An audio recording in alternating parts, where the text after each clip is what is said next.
You know what? I'm a winner. I know how to win. It is a good morning. We are winners. We know how to win. That's why we are the three-time South Carolina Broadcasters Association Sports Talk Radio Show of the Year. It is the Rob Brown Show on the Fan Upstate. Welcome in, dudes, dudettes, amigos, amiguettes, ladies, gentlemen, boys, girls, children of all ages. The Hot Rod Brown Show is back and ready to roll on a Thursday morning. I am Rob Brown. Howdy, y'all, on the other side of the metaphorical glass, the guy in charge of this and every radio program you've ever enjoyed anywhere on any station at any point, Colonel Grudge, the Sultan of Swag, the Professor of Perfection, the Wizard of Wave, the content cash cow himself. The great one, Lonzo, is here as well. What up, Zoe? Please embrace yourself. Prepare for a snowmageddon 2025. You know, It's all over, man. I had a conversation yesterday. It's coming. Game over, man. Game over.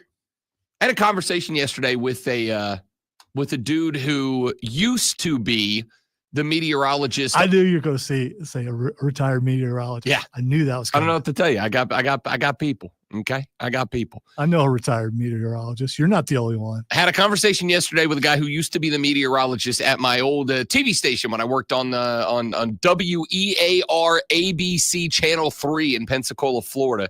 Spent 2 years as a local beat reporter there and said, nope, this is regular news is not for me. And I got into a conversation with him. Decided you wanted to grow a beard, so you left. That I'm not going to lie. That was a big part of it. That was a big. I was regularly told. My wife to this day, there's nothing more that she loves than like going on YouTube and finding my old news pieces and screen capping different dumb faces that I made on TV and sending them. There's a group thread with me, my wife, her sister, and her sister's husband, my brother-in-law now, the youth of the family. And there's nothing more she loves than finding like dumb expressions I made when I was doing TV back when I had no beard and telling everybody that Rob Brown at 31, whenever I was doing this, Rob Brown looked like a 60-year-old like Baptist youth minister. Because I did. All right. I didn't say I look like I was a member of a Baptist like praise and worship quartet back in the day. There's still plenty of time for that. You're not 60 yet. I ain't got the vocals for it. So anyway, I was talking to this cat and I said, it's kind of wild to me because it snowed here just a couple of years ago. And I will acknowledge that when it snowed here a couple of years ago, it was chaos and pandemonium on the streets, man. It was wild. All right. Those who remained on the streets. Yes. Yeah. I was driving back. I told the story the other day. The wife and I went up to Asheville to go see snow. Turned out we didn't need to leave our damn backyard, but we were coming back and there were cars in the ditch everywhere. And so I told him, I'm like, it's interesting though to me because that was a few inches of snow. Right now we're projected on Friday evening to get like an inch of snow, right? Like 1 inch of snow. I'm like, everybody's freaking out. And he goes, actually, Rob Brown, there's a pretty good reason. And I was like, oh, okay, person who does this for a living, what's the deal? And he goes, the issue you're going to have is that the temperatures have been down in the, mid to upper 30s, low 40s for a couple of weeks now, right? And I said, yeah. And he goes, it's not the snow that's going to fall. It's the fact that the ground temperature, the actual temperature of the ground is low. He said if it had been in the 40s and 50s for a couple of weeks and then you had like an immediate drop in snow, it wouldn't be a big deal because the ground temperature, he said, but right now the ground temperature is freezing or below. And if the ground temperature is freezing or below, even an inch of snow starts to stack up. And once it stacks up, it does not take that much snow to start compounding into ice. And when it turns into ice, that's where you have a problem. He's like, if it just snows, you're fine. The problem is if it snows and it's been cold for a while, especially in a place, unlike in say, Denver, Colorado, where they kind of know this, and it's cold for weeks and weeks and weeks. So they go out and they salt the roads every day, and they grate the roads to make them more rough and yada, yada, yada. Which still doesn't help. But people are used to driving there.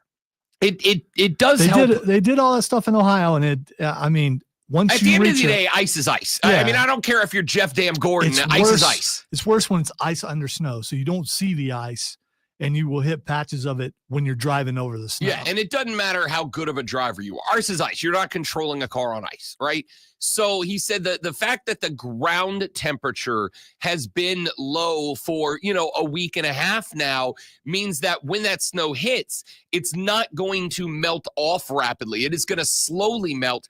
And as it sits on top of itself, that's when it starts to freeze together, compound itself into ice, and that's where you get these ice patches from. He said it's not really how much snow you're going to get. It's the fact that it's going to snow and it has been cold there for a week and a half. And since that's unusual for a place like South Carolina, you're not equipped to go out and do all the prep work to minimize the amount of ice on the roads, right? There's places where when they know it's going to snow and it's going to snow all the time, there are things you can do to the road to minimize the compounding of snow into ice when cars are driving over it. When you're in a place that's not used to this, it's not a priority. It's not something that happens more than every now and then. They don't really have those procedures in place. The point here is I'm about to be beach guy here. I'm going to be Rob here and go, that's crap. As someone who had to drive through that kind of stuff all the time, they can treat it as much as they Lonzo, want. when did you leave Ohio? 28 years ago. Yeah, I'm assuming it has not changed. Trust me. Okay, Ohio. In most areas of the world, 28 years things change. Do you know how much snow has fallen this week alone? But here's the other part of it. I do still have family and friends there. Yes, I'm aware. My thought here is, for instance, I used to go. I said this earlier in the week. I'm going to use that in the future. When did you leave the beach, Rob? Long enough ago to know that we didn't have prep there either. And so the one or two times in my life that it snowed down there enough to stick, it was problematic. See, you talk about all that treatment of the road. And I remember driving through a blizzard and going into a spin. And while I'm spinning, my friend in the back seat is screaming at the top of his lungs. My friend in the passenger seat goes, "We got this?" Like, yeah, we got this. And we spun into a cornfield. What's going to happen if you don't flip? You're spinning into a cornfield in the middle of winter. Yeah, it's nice when you're surrounded by cornfields. No, we're not in Ohio. There's stuff here. There's things that can be hit. You've seen where I live. So, it's I probably won't hit corn. I might hit cows. But the whole time he screams, we come to a stop and he's like, "No, what do we do?" And we just drive out of here, and we just drove out of the cornfield. Different vehicle, by the way. When it snows, if it does, I still don't believe it till I see it because they get it wrong so much. If you can stay home, stay home. It's Friday. Get your weekend started early. Hey, boss, and a lot of bosses around here are like, hey, even if they don't come from here, like, just stay off the road. Just stay home. Here's what I'm going to say. Yes, it's only going to be an inch of snow Friday. It could accumulate up to 4. I am going to go with because it could be 0. Because I am a cautious. Yeah, I understand, Lonzo, but let's prep the people for the worst case scenario. I'd rather be, as my old man used to say, Snowmageddon 2025. Prep for the worst case scenario, and if it doesn't happen, great. And if it does, you're prepared. So, a snowflake on your shirt. I am trying to do a public service here, Lonzo. All right. I really don't. You don't know what it is either, do you? It's an iZod logo. What the heck is that? It's my favorite golf gear. This is my golfing. Okay. This is my golfing right. QZ. Okay. This is my golfing quarter zip. We broke out the quarter zip today. All right. Prepare for the worst. If it doesn't happen, great. You've got extra stuff. If it does happen, you're prepared for it. Here is what I'll say. In speaking with a couple of people who do this for a living, it is absolutely possible that we could get up to 4 inches of snow. It is absolutely possible that because the ground temperature is freezing or below, that snow will stick. And if that snow sticks and people are driving on it, then it is possible that that snow ends up being compounded down into ice. So pay attention to local authorities as they alert you to where there are problematic areas. Pay attention to the weather, even if you're just one of those guys that don't believe the meteorologists and just look out your window and go, okay, it snowed, Lonzo. The point here is be prepared, be ready. JIC, if nothing happens and it doesn't snow, awesome. You got some extra stuff. All right, so I've never been able to really ask a person this question before, and I'm really looking forward to asking you this. Have you ever been beamed in the dome by a snowball?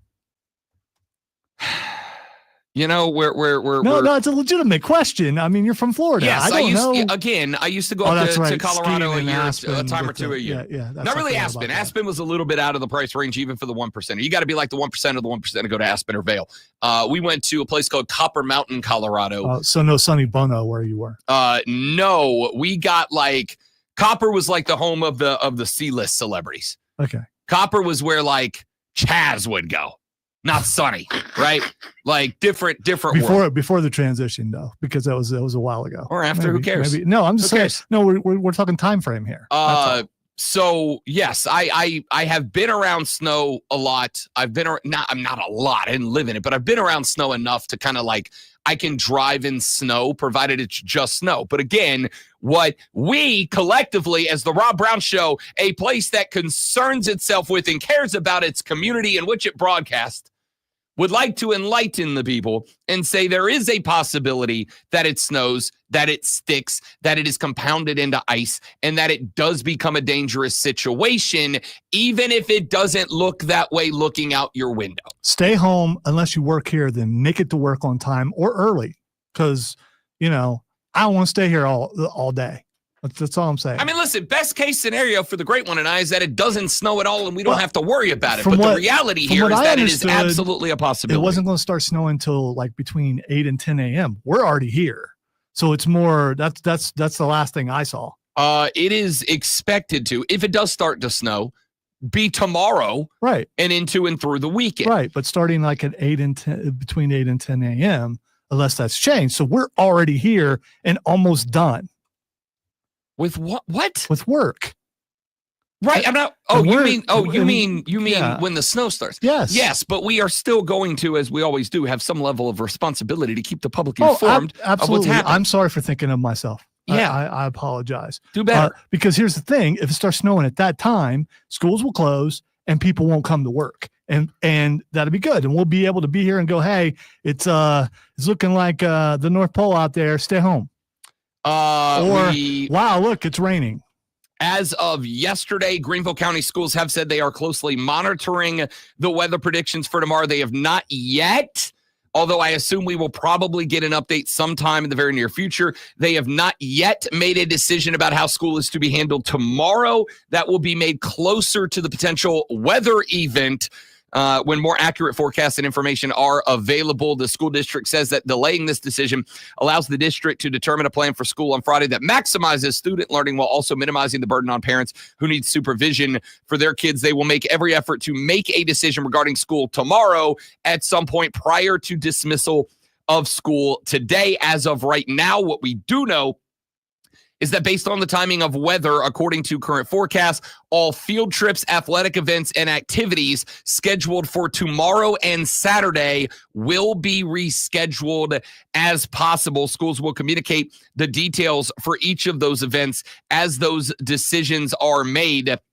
They have done that to be able to free up buses if they do need early dismissal tomorrow to send students home ahead of the snow showing up if it does. So again, I will update you on the Greenville County school situation when it is announced. As of right now, they have not made an announcement about any changes to school schedules tomorrow, but they are actively monitoring the situation, as are we, to update you when they get updates on any decisions that get made. But again, right now, we do know that field trips, athletic events, and activities that were scheduled for tomorrow or Saturday are being postponed and will be rescheduled at some point down the line. All right, that's Greenville. Has Spartanburg said anything? That is a good question. Let's check out the Spartanburg Spartanburg school hey, over system. there in the Boig. As of right now, I am not seeing anything that is different from Greenville right now. So we will have, and we'll get press releases throughout the day when those things are announced to obviously bring to you as those announcements are made. But right now, it seems like everybody's kind of in a holding pattern. As of right this moment, everybody's kind of in a holding pattern about what the decisions are going to be moving forward. So as we get those and as those press releases start to roll in, we will keep you updated as we can as we move closer to what could be a weather event of snow. But for you guys, the listeners, especially that those of you that will have to be out on the roads for work or for whatever else, let's start with this. Please be careful this weekend if we do start to see snow, because, again, the ground temperatures are below freezing, which means that it is easier for that snow to stick. If that snow does begin to stick, then what we will end up, of course, is with the possibility for that snow to begin to compound on itself and turn into ice on the roadway. So be careful, be safe, be smart. If it is snowing, if it does start to accumulate and you don't have to drive, don't. Make it easier on everybody, because the last thing you want is to end up putting your car into a ditch and needing to take emergency services away from anybody else who might need it. Why are you being such a smartass this morning, Lonzo? It's topic appropriate music. I don't know what you're talking about. You're gonna feel real bad if this turns into a serious issue. No, I won't. It's real bad. Do you know how many people want it to snow right now? Oh, snow is beautiful. I kind of do. This is for those people. It's been long enough. I think I'm Don't over try to it. make me the bad guy here for doing my job. Snowmageddon 2025. I've been here for a while, and I've seen the preparations and things for this kind of stuff. And more times than not, it ends up being nothing. It could very well be something, but usually it's not. All the way home, I'll be warm. And the fire is slowly dying, but my dear, we're still goodbying. All right, we got. Please be careful. All right, jokes aside, Lonzo's jokes aside, not mine. I'm very serious about this topic. This is very important to me and the community I live in. Are you going to let this go till it's over? I'm trying to take us to break. Back after this, the Rob Brown Show talks sports next on the Fan Upstate. Join us for passionate sports talk that's sure to stir the pot. This is the Rob Brown Show on the Fan Upstate. Oh, I hate going out in the storm.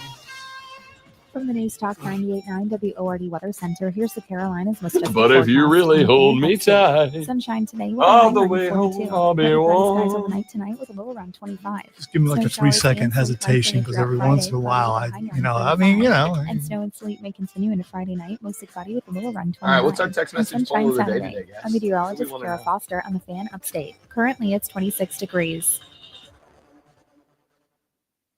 Ow! Sweetie, come here. Don't worry. I see a lot of patients with the exact same thing. Ever since the ice skating rink went in next door? Or is it more than Dr. Clark's business is heating up. So many patients need my help. How will I find time to see all of them? They need to hire a scheduler, stat. I need Indeed. Indeed you do. When you sponsor a job on Indeed, it's easier for talented candidates to find it, which makes it easier for you to hire them. Visit Indeed.com/credit and get $75 towards your first sponsored job. Terms and conditions apply. It's Brian Baldinger with the Journey to the Big Game, presented by Hyundai. We will see a host of great games this weekend, one of which being a red-hot Baltimore team hosting a sluggish Pittsburgh team. I'm going to save the rest of my snow postseason songs for conference tomorrow in matchup. case it's actually The snowing. last three matchups of the weekend will have Green Bay, Washington, Minnesota, all on the road as they look to exact revenge for regular season losses to the respective first-round opponents. Journey to the Big Game. More than likely, I'll be presented by playing Hyundai. an Now, obscure you can buy song a new called Hyundai Oh at No, Amazon. It's Visit Rain Again. HyundaiUSA.com for more details. Sponsored by Rapid Radios. Super Rapid Tramp, I radios are believe. instant push-to-talk walkie-talkies offering national LTE coverage and no subscription ever. A great alternative to a mobile phone for your kids. For a limited time, go to rapidradios.com and you'll get 60% off. Free UPS shipping. Your job to Add me. Code radio and get an extra 5% off. The Fan Upstate. Here's how to get in the game. On your radio at 97.7 FM, 1330 AM, Greenville. 97.1 FM, 950 AM, Spartanburg. Listen on your phone. Download the Odyssey app and search The Fan Upstate. There's a whole lot more to know about sound if you really want to go into the subject. Your smart speaker. Just say play 97 The Fan Upstate. On your HD radio at WFBC HD3. Oh, there's just one more thing. And on your computer at TheFanUpstate.com. Get in the game on the Rob Brown Show. Only on The Fan. The Fan Upstate. So this is a good weekend if you're a hockey fan. Got a lot of good NHL going on. Stick with me here. I'm going to our Twitter text poll of the day. I'm just setting it up. Gotta throw the alley-oop to myself here. Good weekend for the Greenville Swamp Rabbits. They are at the crib tomorrow night for Stick It to Cancer Night, a night that they pay their respects to fighters and survivors, as well as remember those we've lost to cancer and raise some money for cancer research and hopefully one day prevention and extinction. Saturday night, they're doing a concert on the ice afterwards, which is cool. Sunday is they're going to race babies on the ice, which I find beyond hilarious and can't wait to see. All right, come on, dude. So babies are not actually going to be like crawling on the ice, right? Well, they'll put like rugs down on it. Okay. It's still going to be kind I know, but it's more fun to say we're going to put babies on the ice. Yeah, and race I know, but objectively hilarious. So here's my question, because it's interesting. I have, for those of you that don't know, I do the on ice in arena emceeing for the team. And I was talking yesterday to some of the guys in the organization about the number of people that come out to these games and blah blah blah. And I got to thinking about it because to me, and I've said this, when I was trying to get this job here, and you got that like 1 week period where you got to actually pretend that you like and believe in yourself. Oh, is that just me? Just me. You got that like 1 week period where you got to pretend like you like and believe in yourself, and you've got to sell yourself to a prospective employer. So that doesn't happen every day. You don't look in the mirror and go, okay, we got this. If you could hear the thoughts that happen about me in my head, you would recommend me to a therapist. We rival each other because mine is like, I hate myself. Oh crap, they're going to figure it out today that I don't belong here. Today's the last one. How am I going to get all my stuff out of the office? So when I was going through the concept of getting this job, and I was talking with my now boss, Mark, and we were having the conversation. He's like, what do you think you can bring to the station that we don't already have? Right? What do you think you can add to the lineup? And I said, well, I think I can come up there and win like multiple South Carolina Broadcasters Association Sports Talk Radio Show of the Year awards, but we'll put that to the side for the minute. One of the things that I told him that I have been most proud of throughout my career is I believe in, I support, I endorse, I engage in, I promote local sports. I try my best to develop a good working relationship with every local sports team. And I think I've done that here, right? I am the in-arena MC for the Greenville Swamp Rabbits. I was for a season for the Drive. I can't do it anymore, unfortunately, because there's just too many weeknight games for a dude who's got to get up at 3:30 in the morning. But I did it for a year for the Drive. I'm still friends with the folks who run that organization. Obviously, I have made myself one of the most visible supporters at Greenville Triumph games. If there's events the Triumph are doing, they frequently call me to come MC and participate in those. As a matter of fact, I'll be on the phone later today with Jason Donnelly, the athletic director at Furman. I've been out to Wofford many times. Like I do my best to dive into, promote, endorse local sports. And so I'm at as many local sporting events as I can get to, right? I go to as many Drive games. I'm at every home Triumph game. I'm at every Greenville Swamp Rabbit home game. I get to as many Furman games and Wofford games as I can. It is something that I have always been very proud of, is my ability to build relationships with the local sports community. So I got into a conversation yesterday because particularly this Saturday night show, they got a guy by the name of Chris Jansen. He's a country music superstar. If you've ever heard that song, Buy Me a Boat, you can buy me a truck to pull it. All right, it was super big for like a very long time, a number of years ago. That's that guy. So after the hockey game on Saturday, they're going to have a full music concert on the ice after the game. And the tickets to this thing are going hot right now, right? Like there's a lot of people who want to go. And we were trying to figure out like what's the balance of people who just want to come to a hockey game because it's a Saturday night versus people who saw a country music concert, bought tickets that are going to show up at, 9:00 towards showtime. And I got to wondering, how many local sporting events do you guys go to? Like as individuals, and when I say local, I'm talking Furman, I'm talking Wofford, I'm talking Triumph, I'm talking Drive, I'm talking Swamp Rabbits, I'm talking SC Upstate. When the Spartanburgers kick off, I'll be talking Spartanburgers. How many local sporting events do you guys try to get to? I'm not talking about going down to Clemson. I'm not talking about going over to Columbia. I'm not talking about going up to Charlotte. I'm not talking about going over to Atlanta.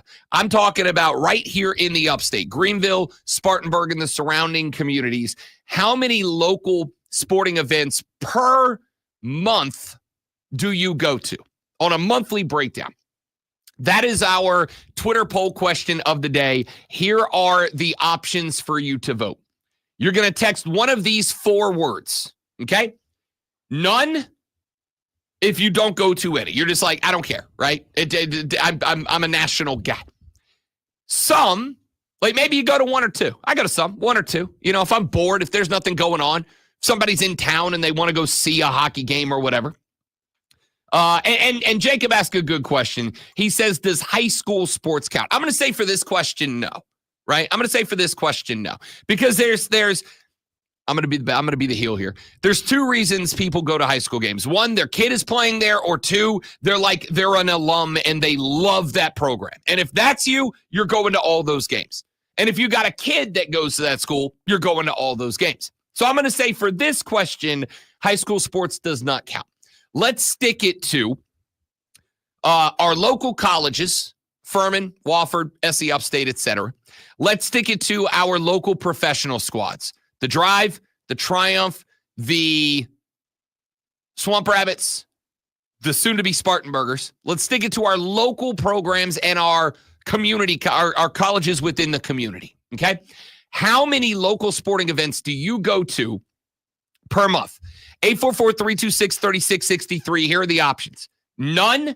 You don't care. You don't care. You're a national guy. You don't have the time, whatever, any reason. None.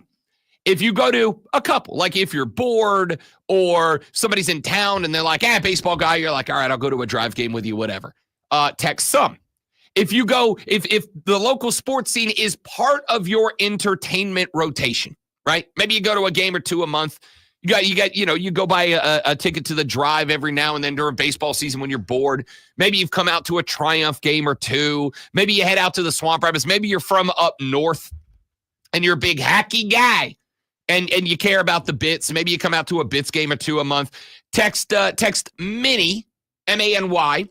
Or if you're like me and you go to a buttload of them, text all. That doesn't mean you go to every one of them, but you get what I'm saying. I needed one more word. But you go to a bunch of them. So 844-326-3660. Text none, some, many, or all. How many local sporting events do you attend on a monthly basis? Text none, some, many, or all to 844-326-3663. 844-326-3663. That is our Twitter poll question of the day. How many local sporting events do you attend per month? Text none, some, many, or all to that number, 844-326-3663, and we will report on that. So if I had to ask you right now, what's your guess is going to be the leading vote getter? None, some, many, or all? Some. I think some's probably going to be. I think some's going to be the answer. And one of the things that's interesting about this poll is I'm not going to say people are dishonest. I don't think sometimes people, I know for a fact that sometimes people will make claims that show them in the best light, right? Like there have been polls in the week and a half we've been running the Twitter text poll message of the day. There have been polls that I've put up that you guys like run to one answer, and I'm like, I don't believe you. I don't believe this is true. This poll isn't fan base centric to a certain level of sports, so this should be a little more honest. I mean, to some degree, it is. Like I said, I want to keep it to our local sports teams, our local universities, Furman, SC Upstate, Wofford, etc. I want to keep it to the local professional teams, the Drive Triumph Swamp Rabbits, soon to be Spartanburgers. I want to keep it to the local sports team above the high school level. So you are eliminating Clemson in South Carolina. I'm not talking about if you get in the car and drive to Clemson. I'm not talking if you get in the car and drive to Columbia. I'm not talking if you get in the car and go to Charlotte. I'm talking local in our community. I'm talking about the teams that are within our listening range and the teams that we talk about here on the show, right? I mean, we talk about those teams on the show, but you get what I'm saying. I'm talking about the teams in our communities, in Greenville, in Spartanburg, in all the little metros that surround it. How many local sporting events per year do you go to? Text none, some, many, or all to 844-326-3663. 844-326-3663. That is the number. Text in your votes. None, some, many, or all. We will tabulate them by the end of the show. We have already got 4 votes in. 3 sums and 1 none have texted the show so far. We're going to keep track of those votes throughout the day as the show progresses. All right, here's what we got coming up today for you on the radio program. Coming up at 8 a.m., the lovely Lulu Kesin from the Greenville News is going to join us here on the program. We will talk about some South Carolina Gamecock athletics. We'll check in with the football program. After, obviously, the Cheez-It Bowl, we had the opportunity to talk to Lulu Kesin about that game last week. Now we'll ask what's happening moving forward. Shane Beamer, by the way, nominated as one of 8 finalists for the Bear Bryant Coach of the Year Award. I think it's well-deserved, well-earned. We'll talk to Lulu Kesin about that coming up at 8 o'clock. Then at 8:40, Rashad Beard, the host of the Panther Nation podcast, is going to come by. Now that the season is officially over, we'll get a little bit of a post-mortem on 2024. We will talk about the growth and development from week-to-week, game-to-game of Bryce Young, of Jalen Coker, of Adam Thielen, of Chuba Hubbard, of Dave Canales, of the Panther organization as a whole. So stay tuned for that. That's at 8:40. Then at 9 o'clock on the dot, Mario Herron, a.k.a. Hatin Ass Mario from the BetQL Network, is going to join us. He's going to give us his thoughts and picks for the NFL's Super Wild Card Weekend. You have to say super, or else you get in trouble with Raj. Can't get in trouble with that Roger Goodell. Super Wild Card Weekend upcoming this weekend in the NFL. We'll talk to Hatin Ass Mario about what he thinks that looks like. Then at 9:20, it's Thursday, and you know what that means. Fight Club with the great one, Lonzo. And so I'd say we've got a minimal amount of professional wrestling we may or may not need to cover during Fight Club today. We're just going to spend the entire segment talking about Dwayne. Chee-hoo!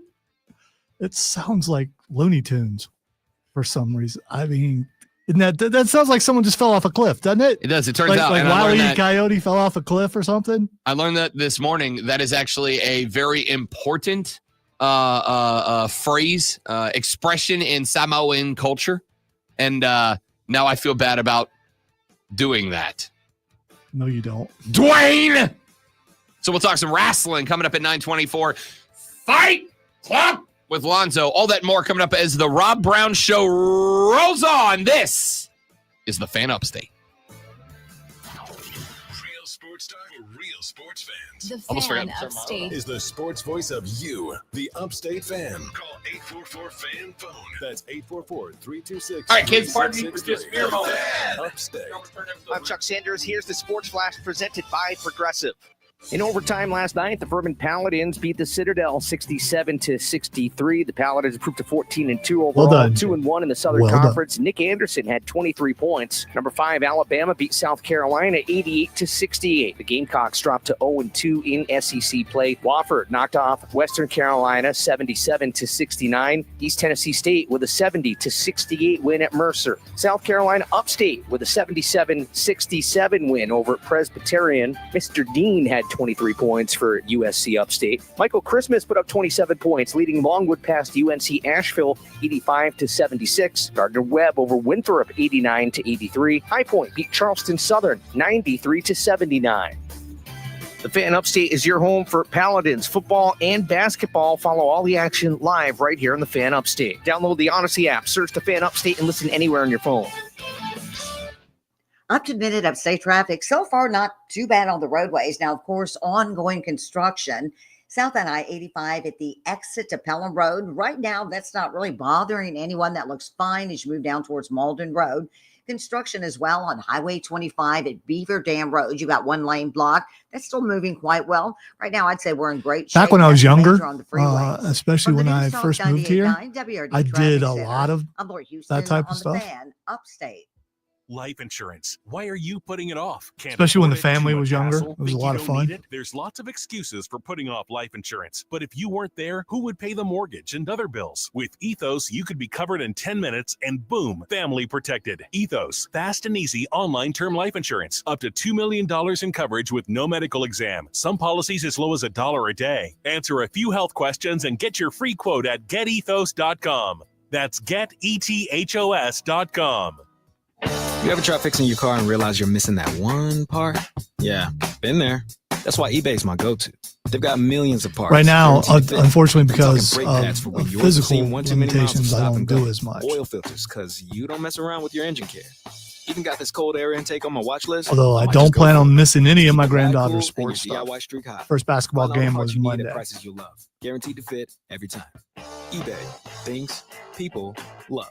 Then it's a matter of how many bleachers can I safely go up. This Saturday at the Well, the Furman Paladins entertained the I made it up Wofford 3 Terriers bleachers Monday. in a huge Southern Conference matchup presented by Bond Wasn't running Support. bleachers. Well, I mean, you know, I just like no because of Silver's game. 11 a.m. It's a SoCon Upstate rivalry. Basketball and you can game. get your tickets at FurmanPaladins.com. Furman and Wofford presented by Bond Support. I was just saying how I used to Well, do a bunch of that Saturday stuff at noon. when the kids were Tickets, younger and when I first moved FurmanPaladins.com. here. And then we got really busy and the kids were playing, both kids were playing sports. So that's constantly all we did. These routines help us start the day off right. Nature Made Then when they vitamins are both got a into simple high step school, I in was that at daily every high care school in this regimen. area one time or Multivitamins another with daily for essentials. football, Clinically basketball, or studied wrestling probiotics for gut health support, and softball. magnesium to help relax the body. Nature Made is made to care for you every day. These statements have not been evaluated do by that the Food and stuff Drug for Administration. These products are not intended to diagnose, just like a treat, cure, total or of prevent any 14 disease. years, I think. Then suddenly it's all gone. It's like, okay, what do you do now? Loaded with benefits. Get T-Mobile's best home internet starting at $55 a month with auto pay and any voice line. Plus, Price Lock. We won't raise your rate Zach, on do you go to internet. baseball to Check watch the availability baseball, at or do you go to baseball to T-Mobile.com/home internet. talk to friends? Exclusions like And taxes, oh, whatever that one guy said the other price day. of fixed wireless 5G internet data with qualifying service. After $15 bill credit with postpaid voice line plus $5 a month without auto pay with debit or bank account. Regulatory fees included for qualifying accounts. $35 connection charge. But all that stuff is so much more fun with kids, especially taking them to their first experience with that stuff. Punch your ticket to the best local sports. 97.7 FM Greenville, 97.1 FM Spartanburg. Always streaming wherever you are on the Odyssey app. Upstate. Text or call. One number does it all. 844-326-3663. That's 844-FAN-PHONE. This is the Rod Brown Show on the Fan Upstate. James Franklin started making the rounds yesterday as the press conference featuring the two head coaches of that semifinal matchup, James Franklin of Penn State and Notre Dame's and Marcus Freeman, sat together at the table and answered questions from reporters and journalists from around these great United States. And James Franklin said in the conversation that he believes And what a lot of people are calling a thinly veiled shot at Notre Dame, I don't think it was. I think it was just an opinion. And frankly, I think it's an opinion that many, if not most of y'all hold. He said he believes that college football should be uniform and that everyone that makes the playoffs is at least how it sounded to me. Everyone should be in a conference or everyone should be out of a conference. Either everyone should have to play in a conference championship game or no one should have to play in a conference championship game. Here is a little bit of a snippet from what James Franklin had to say. I think it should be consistent across college football. I think, again, this is no knock at Coach or Notre Dame, but I think everybody should be in a conference. I think everybody should play a conference championship game or no one should play a conference championship game. I think everybody should play the same number of conference games, but just the numbers are going to make things more challenging if you're playing one more conference game. So I just think things need to be consistent across college football. So that's what James Franklin said, and a lot of people reacted to that very strongly, including me. I had a couple of thoughts about it. Start with this. I understand that he said this is no shot at Marcus Freeman. This is no shot at Notre Dame. And frankly, I don't think it's a shot. I think it's just a statement. It's an opinion, and head coaches are allowed to have those too. But here's the reality. It's irrelevant. It's irrelevant. And it's irrelevant because Notre Dame's not going to join a conference. But this is not out of, and I've said this yesterday when we asked the question, or 2 days ago, what team do you least want to see win the national championship? And I said, I understand why a lot of you are going to vote for the Notre Dame Fighting Irish. It is because they have a very elitist fan base, a very arrogant fan base. They have, and I mean this, the nicest fan base I've ever been around. The people of South Bend, Indiana, when I went up there, were incredibly pleasant, but they are a little bit elitist, right? This is how it's supposed to go. We're the Golden Domers. Touchdown, Jesus. Let's go. It's all about the dome. And I get it. I get it. That's fine. Like you have an illustrious history of college football there in South Bend, Indiana. But it is a bit of an elitist mentality. But make no mistake, while the fans will tell you we aren't joining a conference because we don't need one, there's a reason Notre Dame's not in a conference. I was listening to Colin Diesel talk about this yesterday, and I texted their show because I felt like, respectfully, they were kind of missing the plot on this. They were talking about, they do need to join a conference, and it needs to be that. And I said, guys, you're missing the plot entirely here. Here's the reality. Notre Dame has been set up over the years by the NCAA and, more importantly, by NBC, bong, bong, bong, to be they are a one-team conference. They are a conference. What benefits of joining a conference does Notre Dame not currently have in their setup? In fact, if anything, I'd argue they're better set up than a team in a conference. Why? Number one, they have every date on their football schedule available to schedule whoever they want. They can schedule anybody they want to schedule on their schedule, right? They can go play USC. They can go play Penn State. They can go play ACC teams for a large swath. They can play whoever they want. Number two, the funding is there. The reason that teams formed conferences and the reasons that these conferences still exist is money. Again, and I've said this before, and a lot of college football fans don't love to hear it, but it kind of is what it is. College football is a money-centric game. It always has been, but it's a money-centric game. Conferences were formed so that schools could collect their resources, pool their resources in order to exponentially grow the income and then distribute that across the conferences. The reason that conferences are still active right now, television contracts. That's why. To get the ESPN's contract with the SEC is the reason the SEC exists. And it was with, CBS Sports before that. The Big Ten, they've got their contract with Fox. That's the reason they exist. They can pool the resources, get that TV contract. Everybody gets the exposure. The little schools get the opportunity to leech off the big schools. The big schools get the added benefit of having these small schools that they can establish recurring games with and kind of knock all that. It's beneficial. Notre Dame has all those things. Notre Dame has that. NBC allows Notre Dame to run their athletic department as if it is a conference. And they get paid that television contract that provides them with the same amount of money, if not more, that schools in conferences receive. So why? Why would Notre Dame do that? And now, I will say this. There is one thing James Franklin said that I do like, which is college football should be uniform. And that's a great idealistic mentality. One of the most important things to do, whether you're doing it in a microphone as a sports talk broadcaster or whether you're doing it in a bar stool at 2 a.m. with the boys. One thing that I think will make talking sports a lot more, I don't want to say enjoyable. That might not be the right word. A lot more realistic, maybe. I don't know what word you want to use here, but pick it.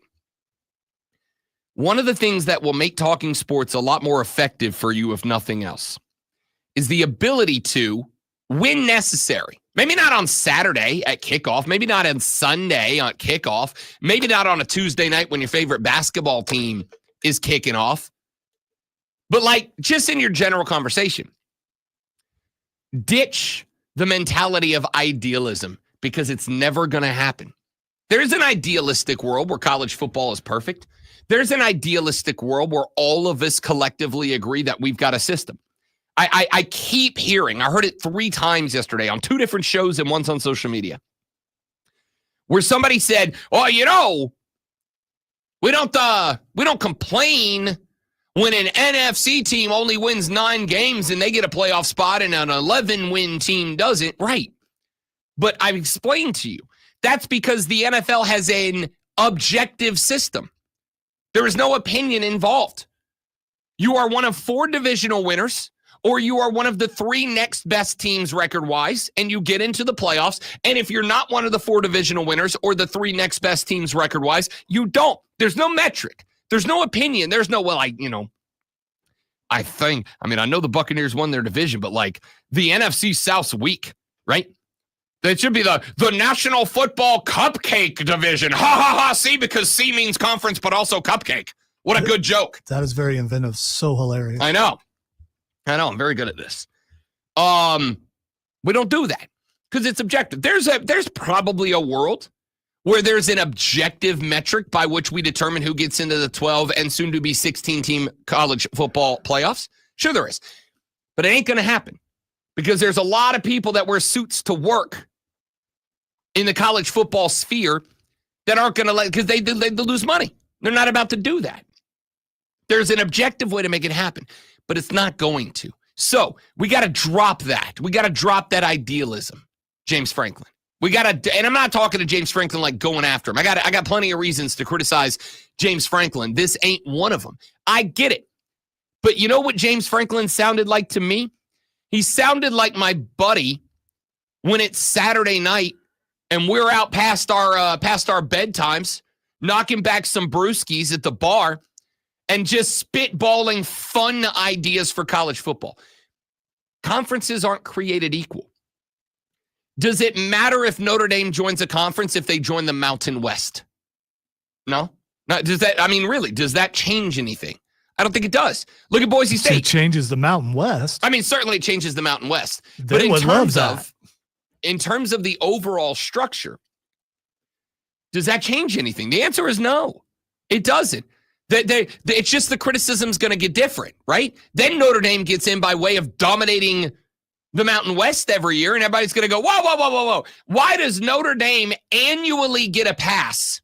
Because they go beat the hell out of the Mountain West. Why does Notre Dame constantly and annually get a pass into the college football playoffs? It's not going to matter.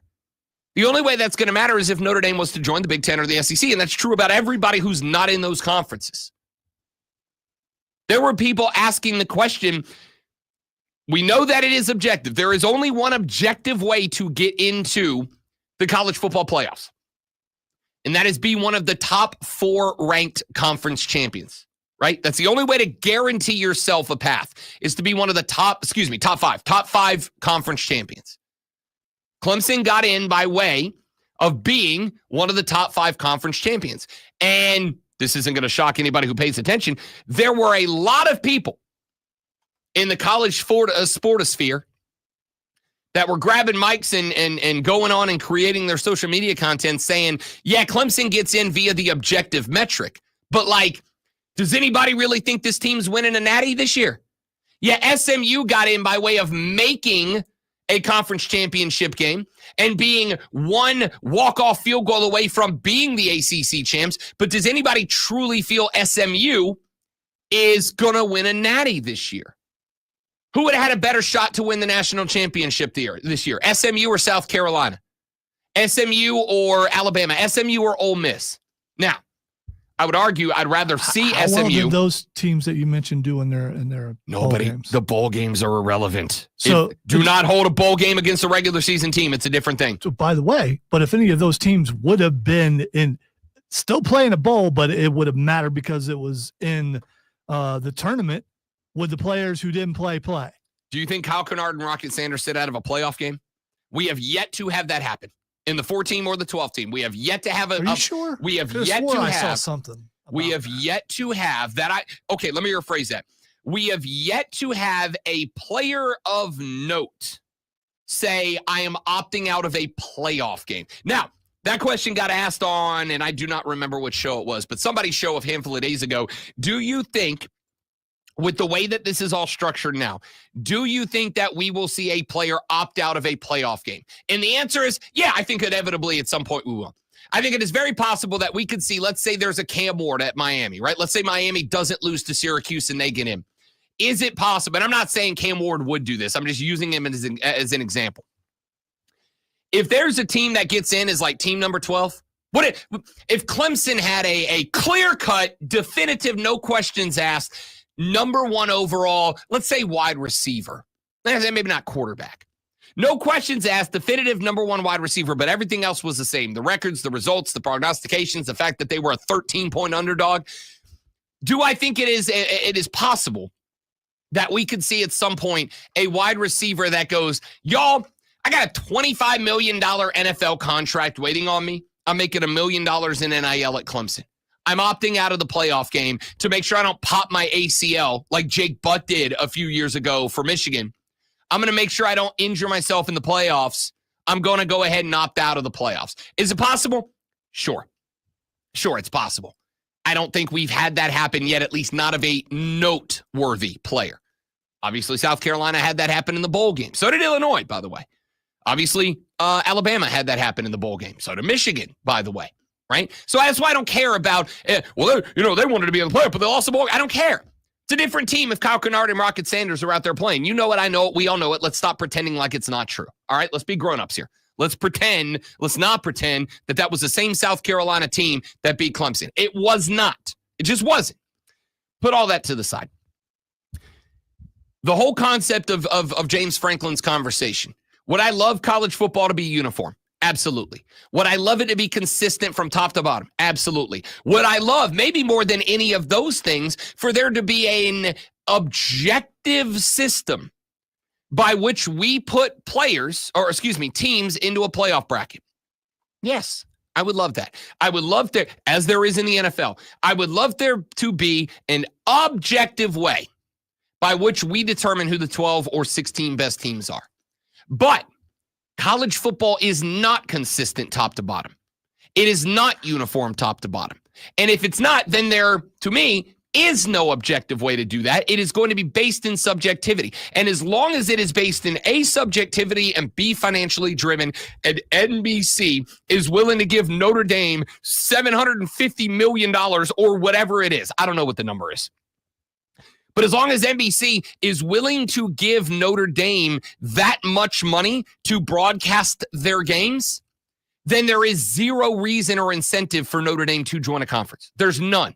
They can schedule whoever they want. They can run their athletic department however they want. They can make all their decisions, all of them in the interest of what's best for Notre Dame. Not every SEC decision is in the best interest of Alabama or South Carolina or Ole Miss or Florida or Tennessee or Georgia. Not every decision that comes out of Notre Dame's athletic department, a one-school conference, is in the best interest of Notre Dame. Why in the hell would they give that up? Well, we feel like it'd be more fair for everybody. They don't care. Nobody cares. Everybody's in it for themselves. Welcome to America, baby. That's not changing. So I appreciate everything James Franklin had. All the things he said, cool, man. Yeah, sure. Notre Dame should join a conference. College football should be uniform and consistent top to bottom and up to down. But it's never going to be. Because we don't live in an ideal world. Not all conferences, not all schools are created equal, and there's no way to fix that. Now, ladies and gentlemen, the Notre Dame Fighting Irish of reading sports flashes, the great one, Lonzo. No, I'm not.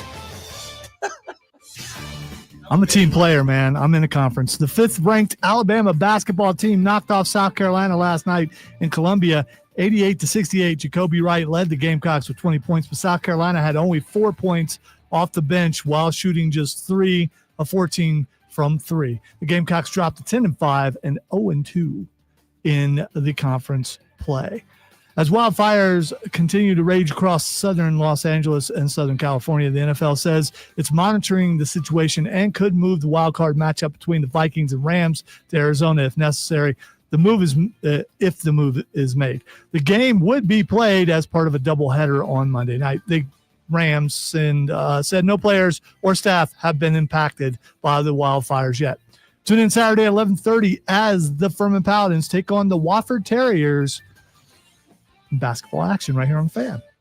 Up to minute upstate traffic, still very, very nice on the roadway, still moving at the posted speeds on I-85, southbound I-85 at the exit to Pelham Road. You've got that ongoing construction, but right now it's not really bothering anyone as you move down towards I-385. Also construction on Highway 25 at Beaver Dam Road. You've got one lane block there. That still looks good, though, at both sides of the roadway. From the News Talk 98.9 WRD Traffic Center, I'm Lori Houston on the Fan, Upstate. We all hear the radio ads about the IRS. They tell you to be afraid, to be scared, and they try to frighten you into calling. I'm not here to do that. Tax Relief Advocates is different. TRA is here to tell you that if you owe money to the IRS, whether it's $5,000, $50,000, or $500,000, we have a solution. It doesn't matter if you're sitting in your car, at work, or with your kids. No matter where you are, call now. 800-518-3899.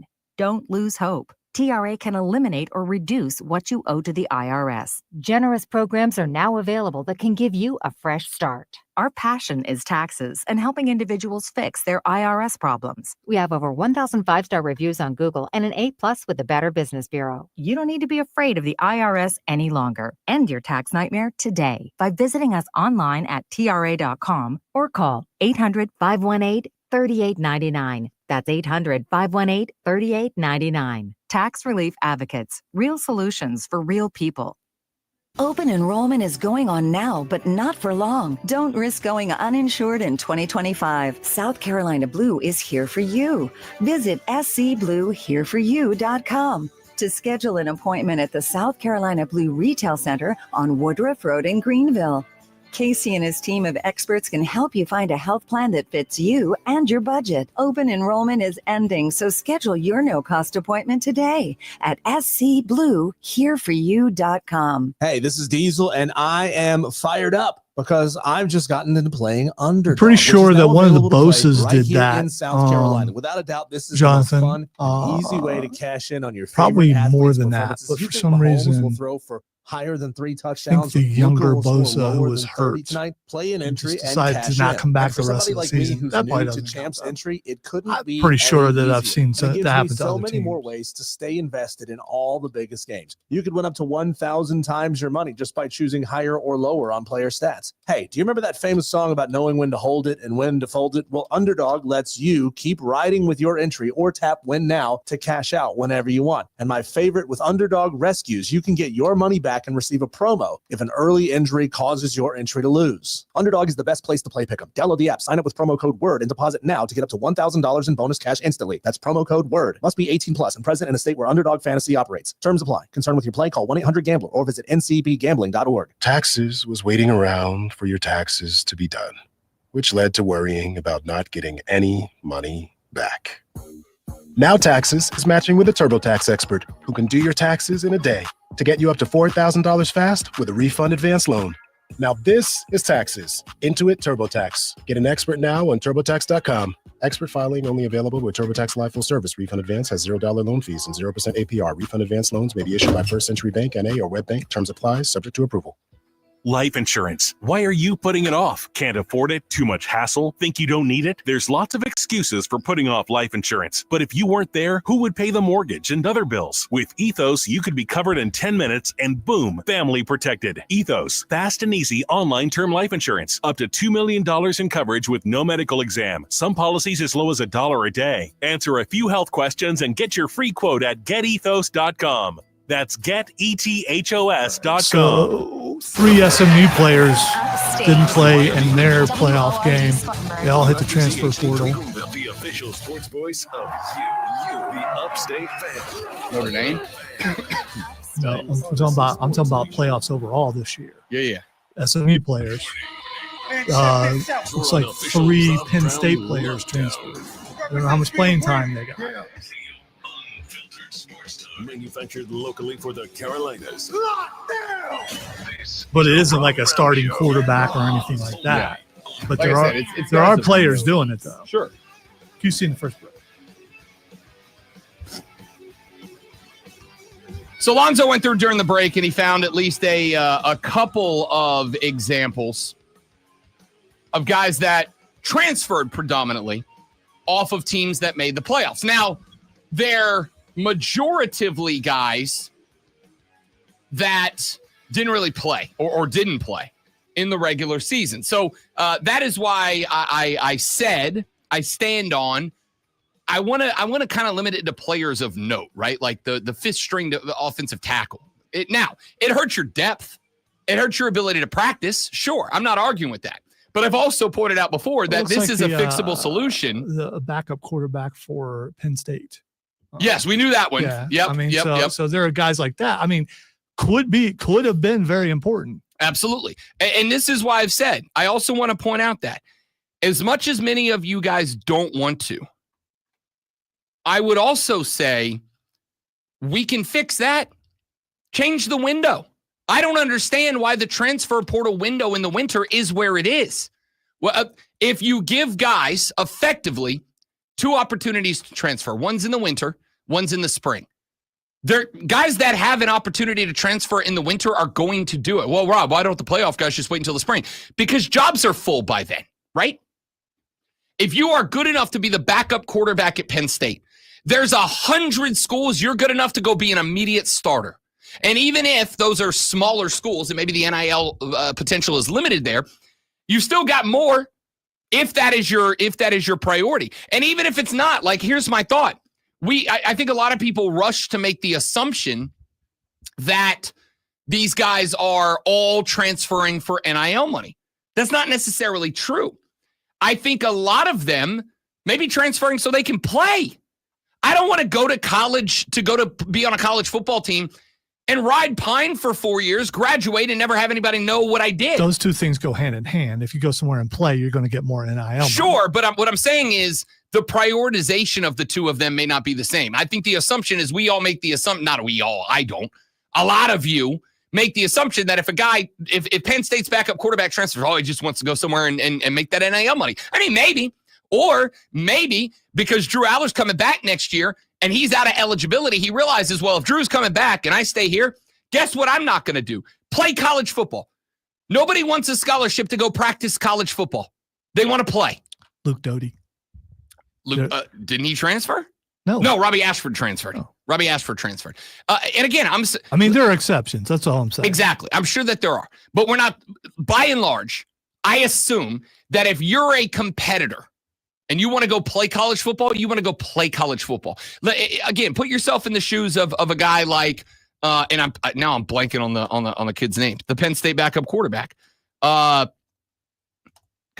dang it. I just had it. Bo Pribula. Bo Pribula. You're Bo Pribula. You're a competitor. You're a ball player. And I go, here's your options, Bo.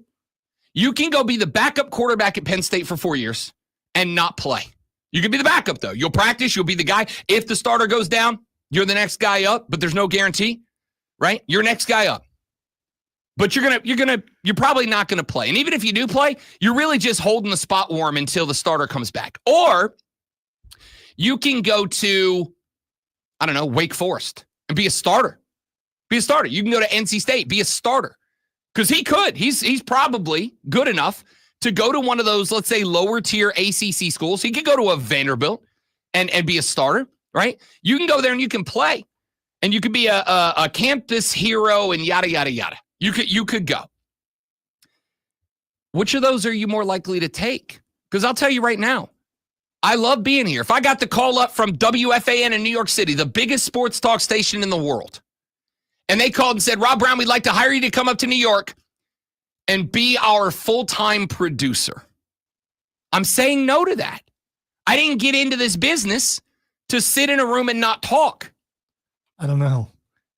The New York producer probably makes pretty good money. Maybe so. Just saying. Also lives in New York City, which, by the way, I love New York City, but it ain't cheap. Right. Yeah, if they said, Rob Brown, we'll pay you 3 times as much to come up to New York City and be our full-time producer, you're not gonna be on a show. You're not gonna, you'll be on a show producing it. You're not gonna be a character. You're not gonna be on. I'm gonna say no to that. Because I put in 17 years to figure out, I think, how to at least be okay at this. I strive for mediocrity, but I'm not going to be a backup. And they go, there are some days when you reach that. I want you to know that. I appreciate that. That's the nicest thing anybody will say to me today. I'm not going up to New York City to do that. I'd rather play. And yes, the Fan Upstate is not WFAN New York City, but it's a damn good station, and I'm on it. Lonzo and I's faces are on the building. You think I'm going to WFAN? You think they're going to put my face on a building? Probably not. Probably not. Still really cool, by the way. I don't think that'd ever get old. Would I make more money? Probably. Is that enough to change my mind? No. So the point here is, if the window is in the winter, because Bo Pribula wants to transfer, he's never going to play at Penn State. Maybe he loves Penn State. Maybe he always wanted to be a Nittany Lion, but he goes, I also want to play. I also love football. If Bo Pribula waits until the fall window, he goes, I'm going to stay on the team. I'm going to help. I'm going to be the practice squad QB. I'm going to be the guy that tests out the defense. I'm going to be that. I'm going to be there for James. That's great. But he waits until into the spring to transfer into window number 2. He waits till window number 2, but he puts his name in the portal. Well, guess what? Vandy's got their quarterback. Wake's got their quarterback. NC State's got their quarterback. They're in spring practices now. They already got their guy. He spent the entire winter learning the playbook, getting with his dudes, playing some NCAA 2K at night to develop that chemistry. They're already there. Unless Bo Pribula, as a dude who's never seen the playbook, is a guarantee to step in a bit. He could probably in a spring window transfer to North Dakota State and get an auto starting spot. I don't know. All right, that might not be the best example, but you get the point I'm trying to make here. He could transfer to a lot of schools and be the starter, but it's going to be a massive step down, not a little one. Little step down, he starts, but he's got to do it now. So to me, I'm not faulting the players who transfer in the winter window, even if their team is in the playoffs. Bo Pribula likely, pending an emergency situation, is not going to see the field in the college football playoffs. He's just not. So he's got an opportunity to transfer in the winter window to a school that goes, we got a spot for you, dog. And if you show up today, you're going to get the playbook and you're going to start playing. We're going to go ahead and sign you. We're going to get you in the program. We're going to get you ready to be our starting quarterback next year. If he waits till the spring, that team's already found their QB because competition is out there. So why wait? Why wait? He's got a 1 in 12 chance to win a national championship as a backup. You think they're going to hang his jersey in the rafters after that? No, because he ain't going to do anything unless Drew Aller goes down. And on top of that, respectfully, is there a team in the Final Four? Was there a team in the 12, in the top 12? Was there one team, though, in the top 12 that you think if their starting quarterback went down, they're alive today? Because the answer to me is no. None of them. None of them lose QB1, and they're still alive today. I don't know. There are a couple of teams really Eight good. of them had their QB1 and aren't alive today. There are a couple of teams with really good running games where I think they might have been all right. I'll tell you this. Boise State was only alive in that game because Madsen was dropping darts when Janty was being hounded by Penn State. It's the only reason they kept it alive as long as they did. If Boise State has to go to QB2, they are cooked by the Nittany Lions. A few years ago, Ohio State would go, yeah, we got this. Yeah. So if I'm, and even still, I would make the argument that a good part of the reason for this, for Ohio State being where they are, is because playoff Will Howard is a different breed of horse chestnut. So far. I mean, dude is balling. Hopefully he continues that tomorrow night. Absolutely. By the way, Ohio State's backup quarterback, Air Nolan, transferred to South Carolina. He was one of them. He was one of the one of backups. Yeah, I think Sayin is the backup. Regardless of whoever it is, however it worked out. Let's be real clear. Had to go. Because now, that's not to say South Carolina's job was open, but there was something about South Carolina that was attractive to Air Nolan. All right. What a name, by the way. Yeah. That one was, I thought, a little weird because Lenore Sellers is going to be there a couple more years. Yeah. For sure. But Air Nolan's got I think 3 years of eligibility left. So he may look and go, I play like, because he does. He plays like Lenore's. Same similar setup. And he goes, wait a minute. All right, South Carolina's got this guy, and he is the guy, and he's going to be a Heisman candidate coming into the year next year, Lenore Sellers is. So if he's a Heisman candidate, what are they going to do? South Carolina's going to build their whole system around that. They're going to build a whole system around Lenore Sellers. Well, what happens in a year or two when Lenore Sellers takes off to the NFL? Guess what? The system's already built for me. I'm that guy. So I go there, I spend 2 years, and unless they recruit and bring in a guy who is clearly going to take my job, in which case I'll just transfer again. They're building everything. You see what I'm saying? But if he waited till the fall, Robbie Ashford transfers, Shane Beamer goes out there, gets a couple of quarterbacks to bring into that system. Now all of the sudden, there's no guarantee there's anything for Air Nolan. So why would I stay on a Buckeye team? Yeah, I'm going to get a ring if they win the Natty, but I'm not playing at all. I'm not what am I here? I'm never going to play here. Because if I recall correctly, the Buckeyes have 2 or 3 5-star quarterbacks that are coming up through the ranks, and he ain't one of them. So why not get out while I can, while there's a spot while somebody wants me that is going to have a system built for me in a year or 2 or 3 when I'm ready to take over? Why not make that move, right? That's my whole point. I'm not busting up the players who decide to leave even playoff teams because the option with the winter window is you leave in the winter window or you leave in the spring, but the jobs are full. Where are you going to go? This is why my old man used to tell me all the time when I was coming up through the ranks. I can't tell you how many jobs that I worked and I'm like, I'm done with this place. I'm done with this crap. And my old man, as I'm sure many of yours did, said, do not leave that job until what? Till you have another one lined up. Another job. That's it. Do not leave that. You want to go out there and job hunt in your off hours? Do it. You want to build up the CV? Do it. You want to build up the resume and the folder or the demos or whatever? Do it. It's a CV. A resume. Okay. If you want to build that up and you want to go look for a job, absolutely do that. But do not leave the one you're at until you know you've got somewhere to land. Well, that's the same thing for these guys in the winter window. They're just making sure they have a spot to land. Because if I've left radio stations in the past to go somewhere else. But I can tell you, you know what the biggest fear for anybody in my position is? Getting pink slipped. Do you know why? Because if you are out of a job, you're out of a job. These jobs do not come open often. And when they do, the competition is cutthroat. I mean, cutthroat.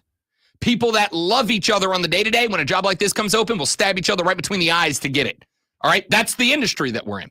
So it's the same for college football players.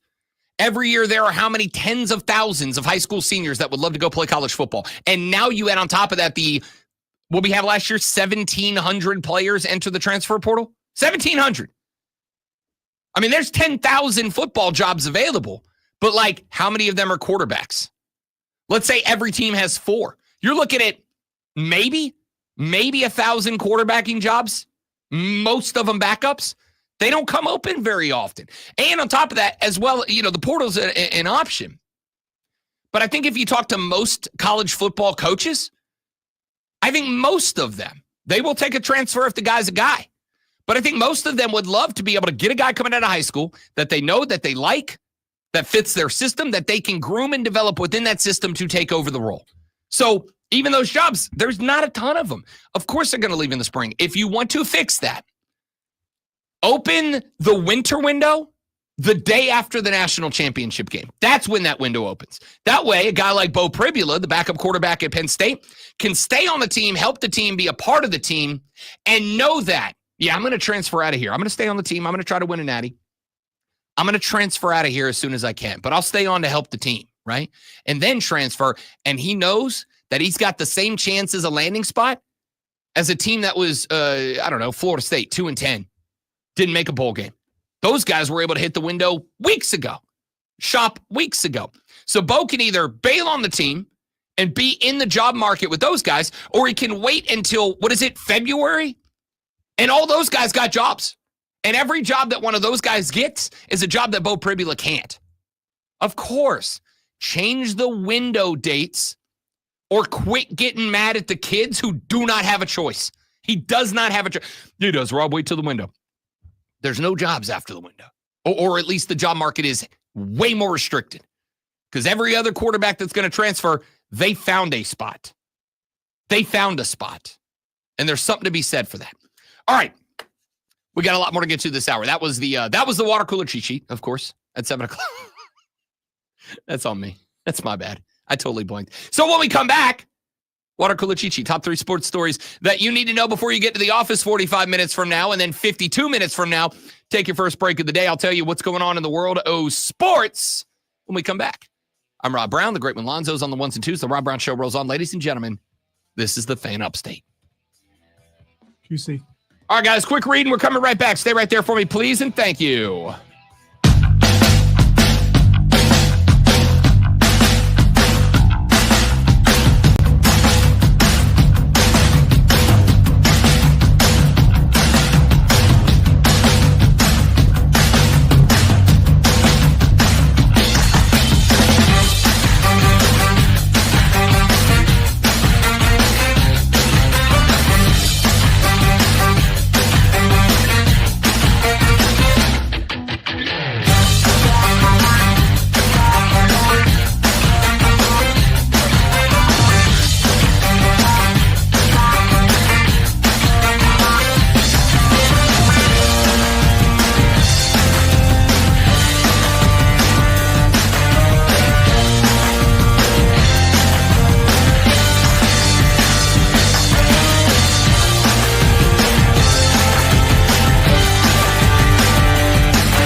Rapid radios are instant push-to-talk walkie-talkies offering national LTE coverage and no subscription ever. Business owners can now keep in touch with up to 200 staff members at one time. Go to rapidradios.com now for up to 60% off and free shipping. The Fan Upstate. Here's how to get in the game. On your radio at 97.7 FM, 1330 AM, Greenville. 97.1 FM, 950 AM, Spartanburg. Listen on your phone. Download the Odyssey app and search The Fan Upstate. There's a whole lot more to know about sound if you really want to go into the subject.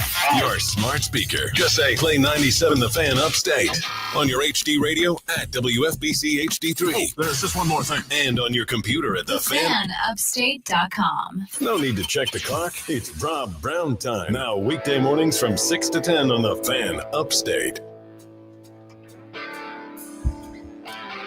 7:20 in the AM portion of the day. You've got 40 minutes to get your behind the desk and get to work.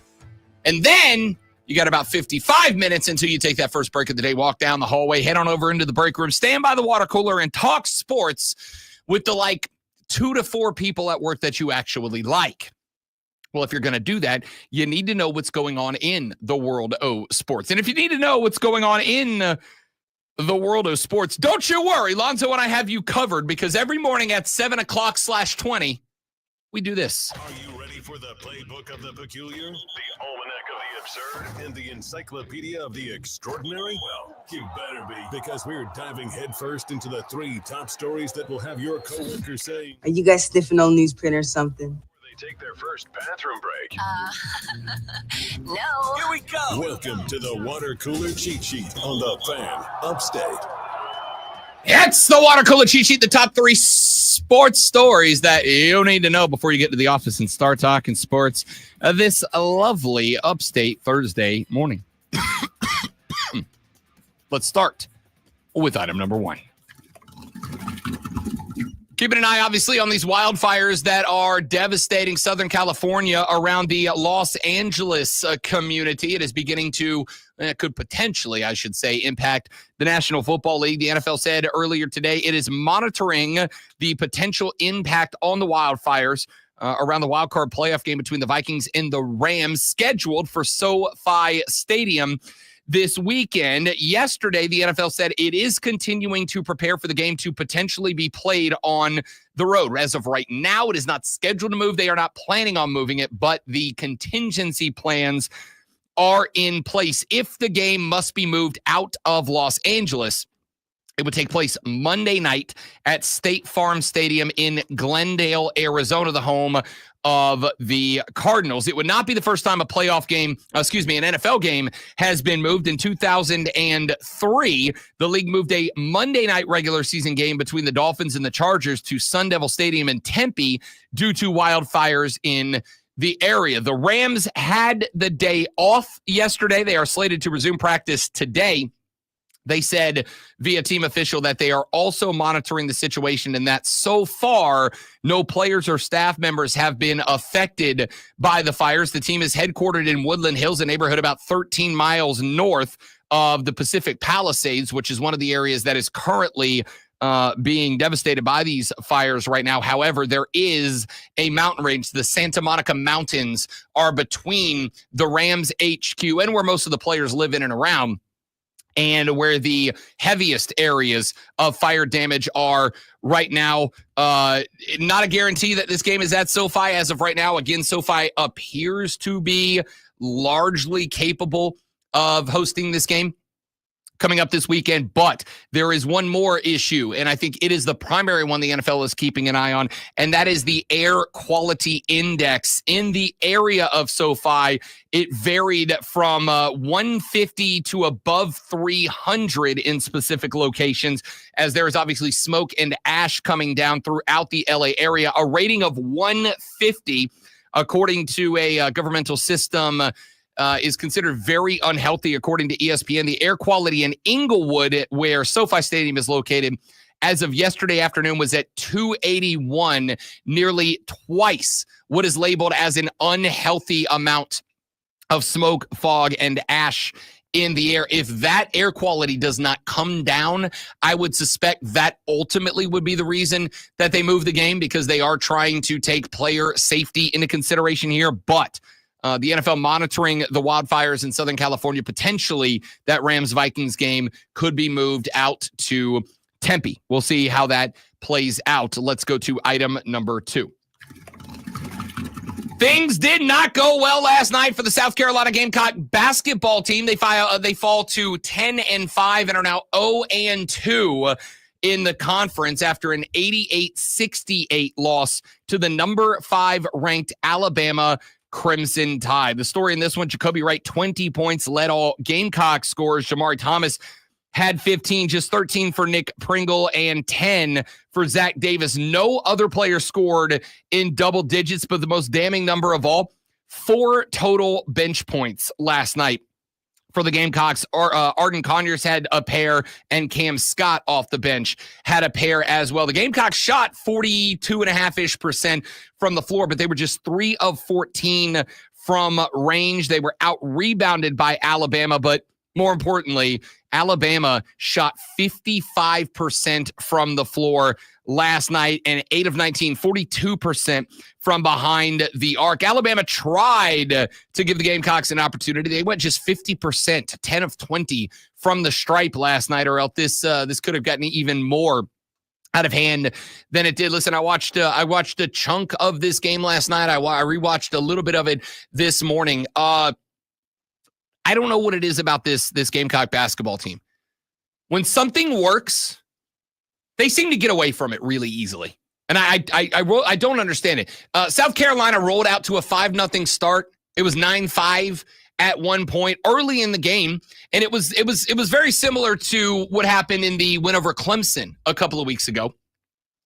Early in the game, it was a lot of play inside out basketball. Right? It was work guys are, hey, listen, man, I know Studi's not available to this team right now. He's got a leg injury that's going to keep him out for an unforeseen amount of time, and that's obviously a big loss, as Studi was the guy who really kind of opened up the outside of the 3-point line, which allowed guys like Nick Pringle inside to move a little bit more freely.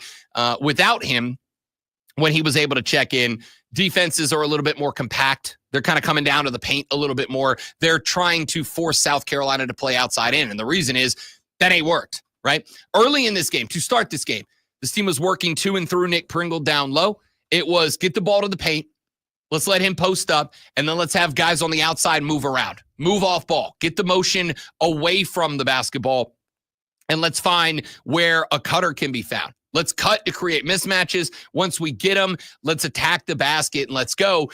For some reason, the last couple of games, at least the couple that I've watched, which was the last loss, the Clemson game, etc. For some reason, that system starts to work, and then South Carolina knocks down a 3, and now all of a sudden we're playing outside in basketball. Right? It's like they knocked down a 3, and it's like, guys, you knocked that down because by playing inside out, you force the defense to give you that shot, and you're able to set it up and make it happen.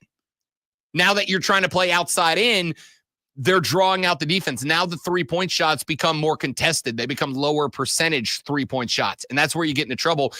Until this team figures out that, yes, they are trying to take away the inside. We have still got to play to the inside. They are trying to take away the inside-out basketball we want to play. We've still got to play it. We've got to play our game. We've got to dictate the game to the opponent. And for whatever reason, from what I've seen, this team just keeps getting away from that. And as long as they do, that's going to be a problem for the South Carolina Gamecocks. Again, they fall to 10-5. They are now 0-2 to start conference play. South Carolina's next matchup will be 2 nights from now, and it does not get easier. You go from number 5 Alabama to number 2 Auburn coming to the crib. And I'm going to tell you right now, you better be on your A game, because this Auburn team is good.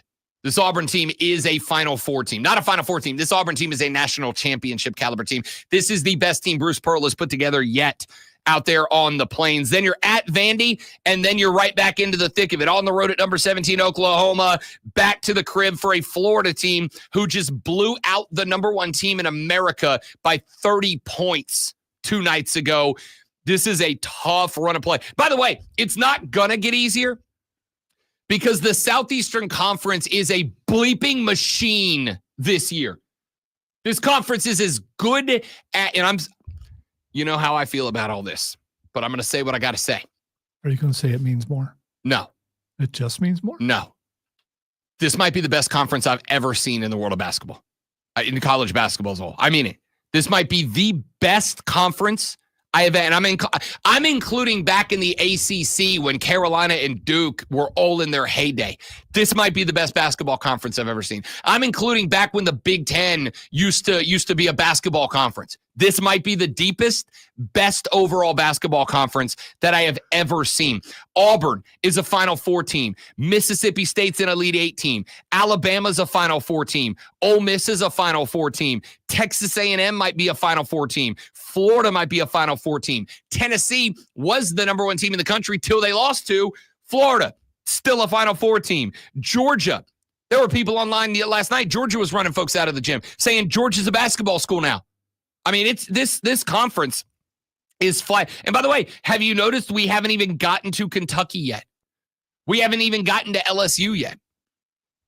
This conference is as good as I have ever seen any conference be in college basketball. I was talking to Brad Evans on BetMGM tonight on Tuesday, which is when Florida was beating the hell out of Tennessee. And he asked me on the air, he's like, Rob Brown, the hell's the SEC right now? I was like, the Terminator of conferences. It's a juggernaut. It's unbelievably good. If Lamont Paris doesn't figure something out with his team and start to dictate games, I'm not kidding you when I say, Lonzo, South Carolina may have 3 conference wins at the end of the year. And that says more about the conference than it does South Carolina. But if you don't figure it out, this is a problem, because this conference is, and I mean this, maybe the best conference for one season that I've ever seen in my life. And I've been covering this sport for 17 years. It's the best conference I've ever seen. All right, let's get to item number 3. Guess who's back in the transfer portal? Guess who's dabbling, or should I say daboing, back in the transfer portal? The third player to join Clemson's roster out of the portal is former 5-star recruit and Alabama edge rusher Jeremiah Alexander. He was a teammate back in high school in 2021, won a national championship with Clemson defensive lineman Peter Woods back in Alabaster, Alabama. They won the state title together in 2021. They would obviously separate as Peter Woods would come to Clemson. Jeremiah Alexander went to Alabama, but Alexander had a bit of a problem. He signed on with Nick Saban, who was big on having these 5-star recruits as edge rushers. Kalen DeBoer comes over this year. Alexander saw limited playing time. He did play both outside and inside linebacker. I suspect he's going to have the same role with Clemson. Look, he's a guy that if he buys in and Dabo Swinney is able to bring the best out of him, he can absolutely be an asset to this defense. He has not been at Alabama, which is unusual because that's one of the spots that Nick Saban put a hell of a lot of emphasis on during his time in Tuscaloosa.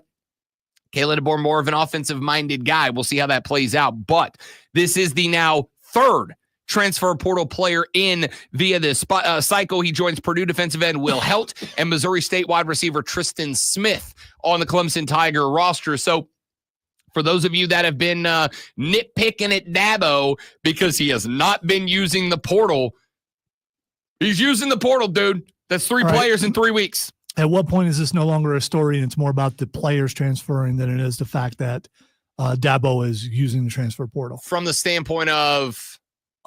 it has to be reported every time that Dabo is done it again. Oh, let's be real clear here. The answer is until football starts, every time he does it, this transfer portal window. Okay. Right? All right. Like every time he gets somebody, because again, that has been the primary narrative about Dabo Swinney for the past year and a half, right? For the past year and a half. That's what I mean. I'm just awaiting the day. Not that you hammer it home, but I'm awaiting the day when that is no longer the narrative. I'll tell you when the day is. Because he has taken it away from all the people who have harped on it forever. He absolutely has. Now, I'll tell you what, you want to know what the next narrative is? I'll tell you what the next narrative is now. He's getting guys that aren't really playmakers, right? Jeremiah Alexander's a 5-star recruit, sure, but he's played limited games at Alabama. He's been a rotational piece. He's been a specialist, right? Tristan Smith comes from Missouri State. Quick.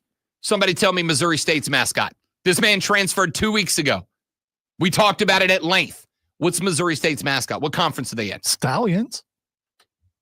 That was with confidence, and I'm going to tell you the truth. I don't even know. I don't even know. He doesn't know. Missouri State football are the Bears. They're the Bears. But you see the point here?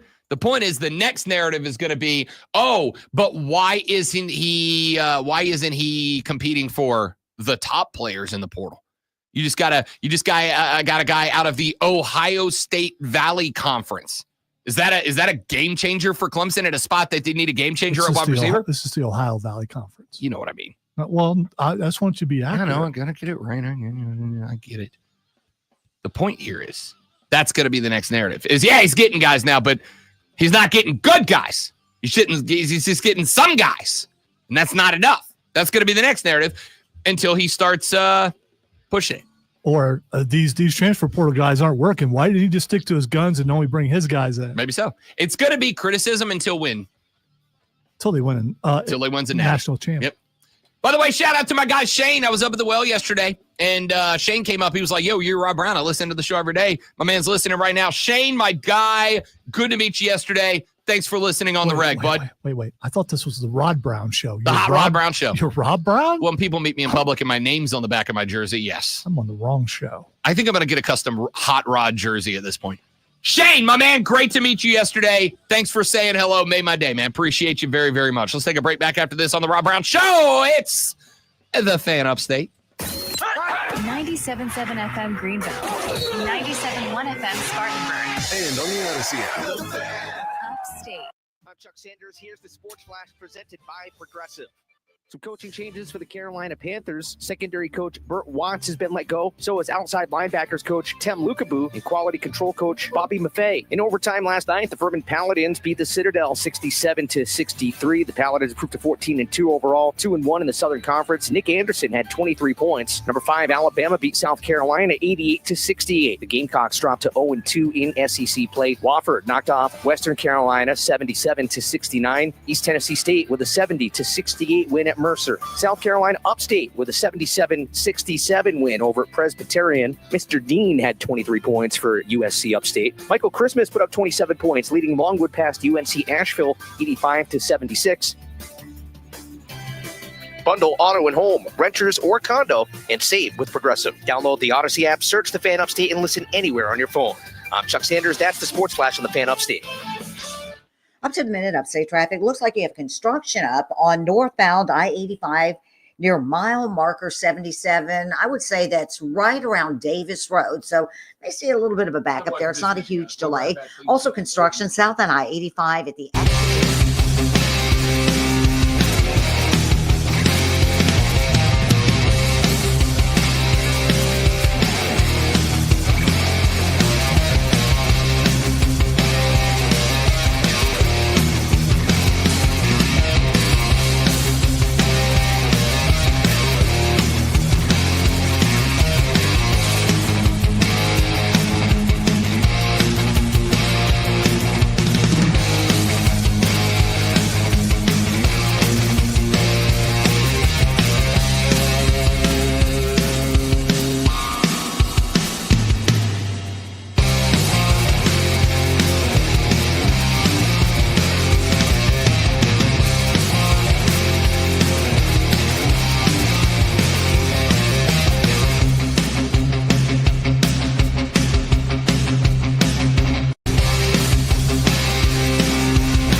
Like a good neighbor, State Farm is there. State Farm, Bloomington, Illinois. From the Ingalls Market Studio, The Fan. The Fan! Upstate. 97.7 FM Greenville. 97.1 FM Spartanburg. I do like Sports Network. Text or call. One number does it all. 844-326-3663. That's 844-FAN-PHONE. This is the Rod Brown Show on the Fan Upstate. And the Rob Brown Show continues. It is the Fan Upstate. Ladies and gentlemen, you may or may not be aware of this. But great when there's a playoff game tonight. Oh, I'm aware. This evening. The Notre Dame Fighting Irish take on James Franklin and his Pennsylvania State University Nittany Lions.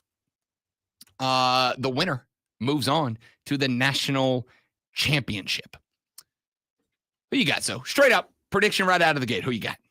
All right, so Denton Day yesterday predicted exactly what I was going to predict. And that is? Penn State versus Ohio State. Big rematch. 10 matchup. So do I. I am picking Penn State tonight. And I'll tell you why I'm picking Penn State. There's one number that I think jumps off the page at me. And that number is this. The Notre Dame Fighting Irish use a man-to-man press defense on nearly 60% of their snaps. It's what they do. That is their philosophy. We are going to jam you at the line of scrimmage. We are going to throw your timing and rhythm off. And for a guy like Drew Aller, that's a problem. He's a good quarterback. I wouldn't put him amongst the greats. If you're going to be a guy who can watch a bump press man defense on the outside, if you're going to be able to see a guy and get out of 1, 2, 3, throw, 1, 2, 3, throw, and be able to be a guy that instead of throwing on a rhythm is able to watch a wide receiver break coverage and anticipate and throw the ball to the spot the wide receiver is going to be and not the spot where he should be, that's how you're going to be great. And I don't know if Adler's got that. But I'll tell you what Penn State does have. I think Penn State's got the ability to take advantage of that. Why? Because what does Penn State want to do? Run the ball, get the ball to the tight end. That's their game plan. Run the ball, get the ball to the tight end. And I think if they are able to do that, I'm going to feel a lot better about their chances to win. And then there's the other side of the coin, and that's the Penn State defense. Now, we are still waiting to find out. I have not seen, this does not mean there hasn't been one yet. I just haven't seen it yet. An update on Abdul Carter, who is a monster off the right edge. Monster. Game-changing caliber monster. But I'll tell you what I like about Penn State, and this has been something I've talked about throughout their entire playoff run thus far. Penn State knows who your playmaker is, and they're going to come get him. They did it against Kevin Jennings in round 1. They did it against Ashton Janty in round 2. I talked about that on Monday. Had somebody text the show go, wait a minute, Rob, he still had 103 yards. Yeah, on 30 carries. He had his season-low rushing yard total on 30 carries. And on top of that, as Denton Day pointed out last night, or yesterday afternoon, yesterday morning, whatever it was, as Denton Day pointed out yesterday morning, late in that game. Just say Wednesday. Yesterday. I'll just say yesterday. Yesterday, Boise State was giving the ball to Ashton Janty late in that game after the game was decided. Game was over, and they're giving it to Janty. Why? Stat pad, right? Let him finish with 100 yards. Let a Heisman runner-up season cap off with a 100-yard game in the playoffs. It was a stat pad. He really was closer to like 75 yards, 70 yards. Way a season low. 100 yards below, over 100 yards below his season average. They got him there. This is why I like Penn State. Because they're going to say, look, we're going to get after your playmaker, like the guy you want to go to, and you got to beat us elsewhere. And here's my thing. For all the talk that we have had about Drew Aller, the quarterback, Riley Leonard is kind of in that same zone to me. Like, Riley Leonard's good enough. But Riley Leonard is a dude that I think wants to throw to where a receiver should be, not where a receiver is. Now, he's got some playmakers for sure. But I think he's a guy who wants to go to where a guy should be, not a guy where a guy is. And I think that's a problem. Here's the third problem.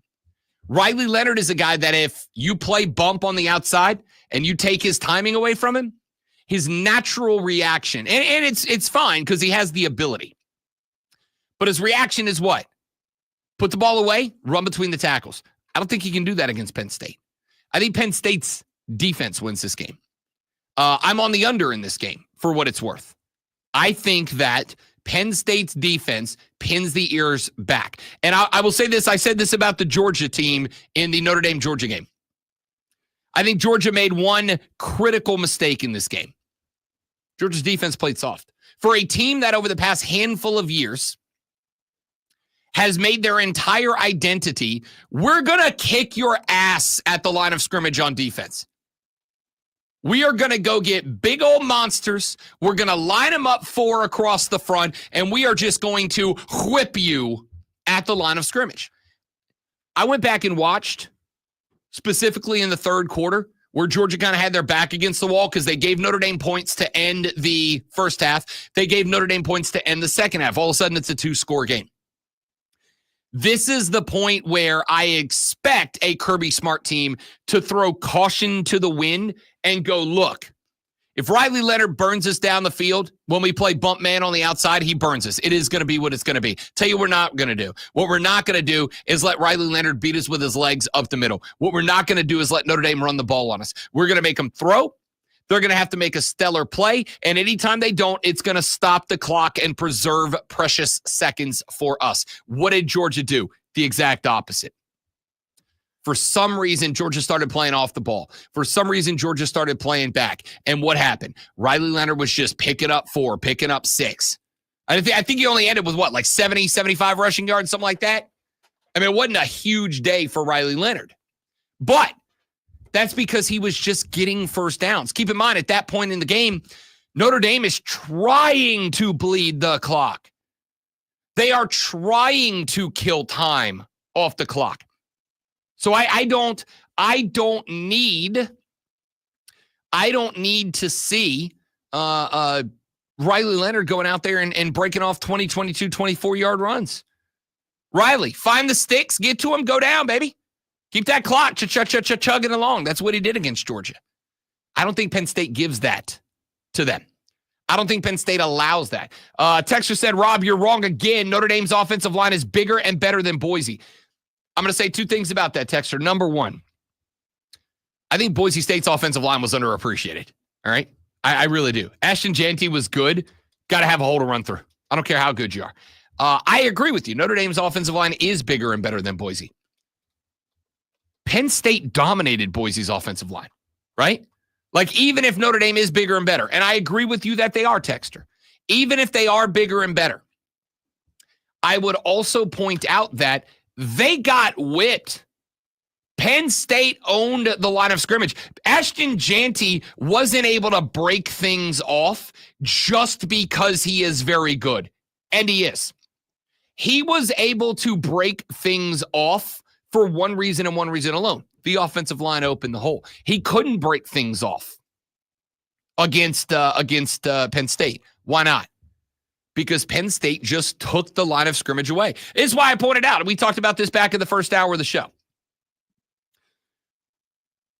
What I really enjoyed about the Penn State game against Boise is that they knew exactly what they needed to do. They took Ashton Jeanty away, and they said, hey, we're going to go get you. And what did Boise's quarterback Madsen do? He dropped a few darts. Boise State stayed alive as long as they did, not because of Ashton Jeanty. Boise State stayed alive as long as they did because they had a quarterback who was dropping darts. They had a quarterback that was seeing the field, watching the field develop, and dropping darts. Here's my question. Do you feel like Riley Leonard is that guy? If Penn State says we are selling out on the run, we're going to play press man on the outside, and we're going to trust that our guys are better than your guys on the edge and at quarterback? Do you trust Riley Leonard to be a guy that is so precise through the air that you can make Penn State back off? Because here's the deal. Football's a simple game, guys. It really is. It's made complex, but it's a simple game. If you are the offense, what are you doing when you are drawing up and diagnosing plays? What are you doing? You are trying to create situations where I got more guys over here than you got guys over here. That's the game plan. You are trying to figure out where's the defense going to put more guys so that I can put more guys in a different place and put the ball there. That's football. Offensively, football at its core is real simple. I want more dudes than you got dudes at this spot on the football field, and then I got to get the ball there. I'll tell you what Penn State's been doing. They've been putting more dudes at the line of scrimmage. That's what they're doing. They're saying, we're going to tell you what we're going to do. We're going to put all our dudes here. This is where we're going to put more dudes. And if you want to beat us, you've got to get the ball where you have more dudes. Or where you have the same amount of dudes, but your dudes are better. That's the other option. I would have more dudes than you got dudes at one spot.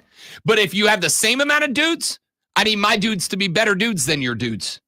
I've said dudes in an inordinate amount of time at this point. One-on-one coverage on the outside. What I'm looking for in that spot is for my dudes to be better than your dudes. I want to have a dude on the outside that I can throw the ball out there, and my dude's just going to outplay your dude. But in order to do that, I got to have a dude throwing the ball that I trust to put in the right spot. I would ask Notre Dame fans, do you trust Riley Leonard as that dude? Do you trust Riley Leonard to give your wide receivers an opportunity to go make a play? That's my question. And I will tell you straight up, I like Riley Leonard. My wife loves Riley Leonard. He's a very handsome, rugged-looking individual for a quarterback, for a prep. He is. Do you trust that dude? Because I'll tell you, against the Penn State defense I've seen the last two games, the answer is not really. Not really, because they're going to take the run away from him, which means now Riley Leonard has got to get the ball and stand in the pocket. You can't run. I think Notre Dame sells out to take the quarterback run away from Riley Leonard. And if that is the case, my question mark is, do I trust him to make the throws until what? Until Penn State starts to back off. Until Penn State goes, you know what? He's getting us. So now we got to put another dude back there so that it's not one-on-one. So we have more dudes than they have dudes down the field. And if they got to take a guy away from selling out to prevent Riley Leonard from taking off with the football, what's that mean? Now I got more dudes to block for Riley Leonard. Now Notre Dame's got more dudes in the box. And if I got more dudes in the box, now what am I doing? Snap it to Riley Leonard, look down the field, nobody's available. Now you go. And you throw Penn State's defense off balance. Penn State has not been thrown off balance yet. There were two teams that were able to throw Penn State off balance. Do I think that Notre Dame can do that? Is it possible? Yes. Do I trust Riley Leonard? He's got to break out with the legs, and I don't trust that. As far as Penn State goes, there were two teams that threw them off balance. Ohio State threw them off balance in the second half, which was why it was a one-score game. And Oregon threw them off balance in the Big Ten championship. You know, the consensus number one team in America and the only team to beat that team are the two teams that there is no right now. Notre Dame's good, and I like Notre Dame, and I like what Marcus Freeman is doing. Is Notre Dame now as good as Oregon was when they came into the Big Ten title game? No. Is Notre Dame right now as good as Ohio State was down the stretch with the exception of the Michigan game? Which, by the way, what did Michigan do? Michigan said, we're going to put more dudes at the line of scrimmage, and Henderson and Judkins are not going to beat us. What have I said is the number one mistake that, not Ryan Day, Chip Kelly made that cost Ohio State that Michigan game? He looked at the box. He said, Michigan's got 7, sometimes 8 in that box, and we are still going to run into the box. We are going to keep running into where they got dudes. And it ended up in a spot where Michigan said, we got more dudes, and Chip Kelly said, I don't care. I'm still coming there. Well, I'm going to tell you right now, The team that's got more dudes is going to win that spot. Ohio State never said, let's go to where we got more dudes. What did Ohio State do in rounds 1 and 2 of the playoffs? They went, oh, Jeremiah Smith, that's a dude, and he's a better dude. So when they put one dude on our dude, we're going to throw the ball to that dude and let that dude go be a dude. And Jeremiah Smith's a dude. And then when you started backing off to try to take away the dude advantage on the outside, that's where Judkins becomes a hoss. Because now I got more dudes in front of my running back. Now he wins that battle. I don't know if Penn State, or I don't know if Notre Dame can do that to Penn State the way that Ohio State's done that to Oregon. We'll see. You know what else we'll see? Lulu Kesin from the Greenville News in the next segment. You know what you're about to hear? Lonzo Sheftying your ears with his sports flash. Still believe Ryan Day took over play calling. We'll see. The Eagles are one step closer to the return of quarterback Jalen Hurts, who has been in concussion protocol since December 22nd. Hurts returned to practice yesterday.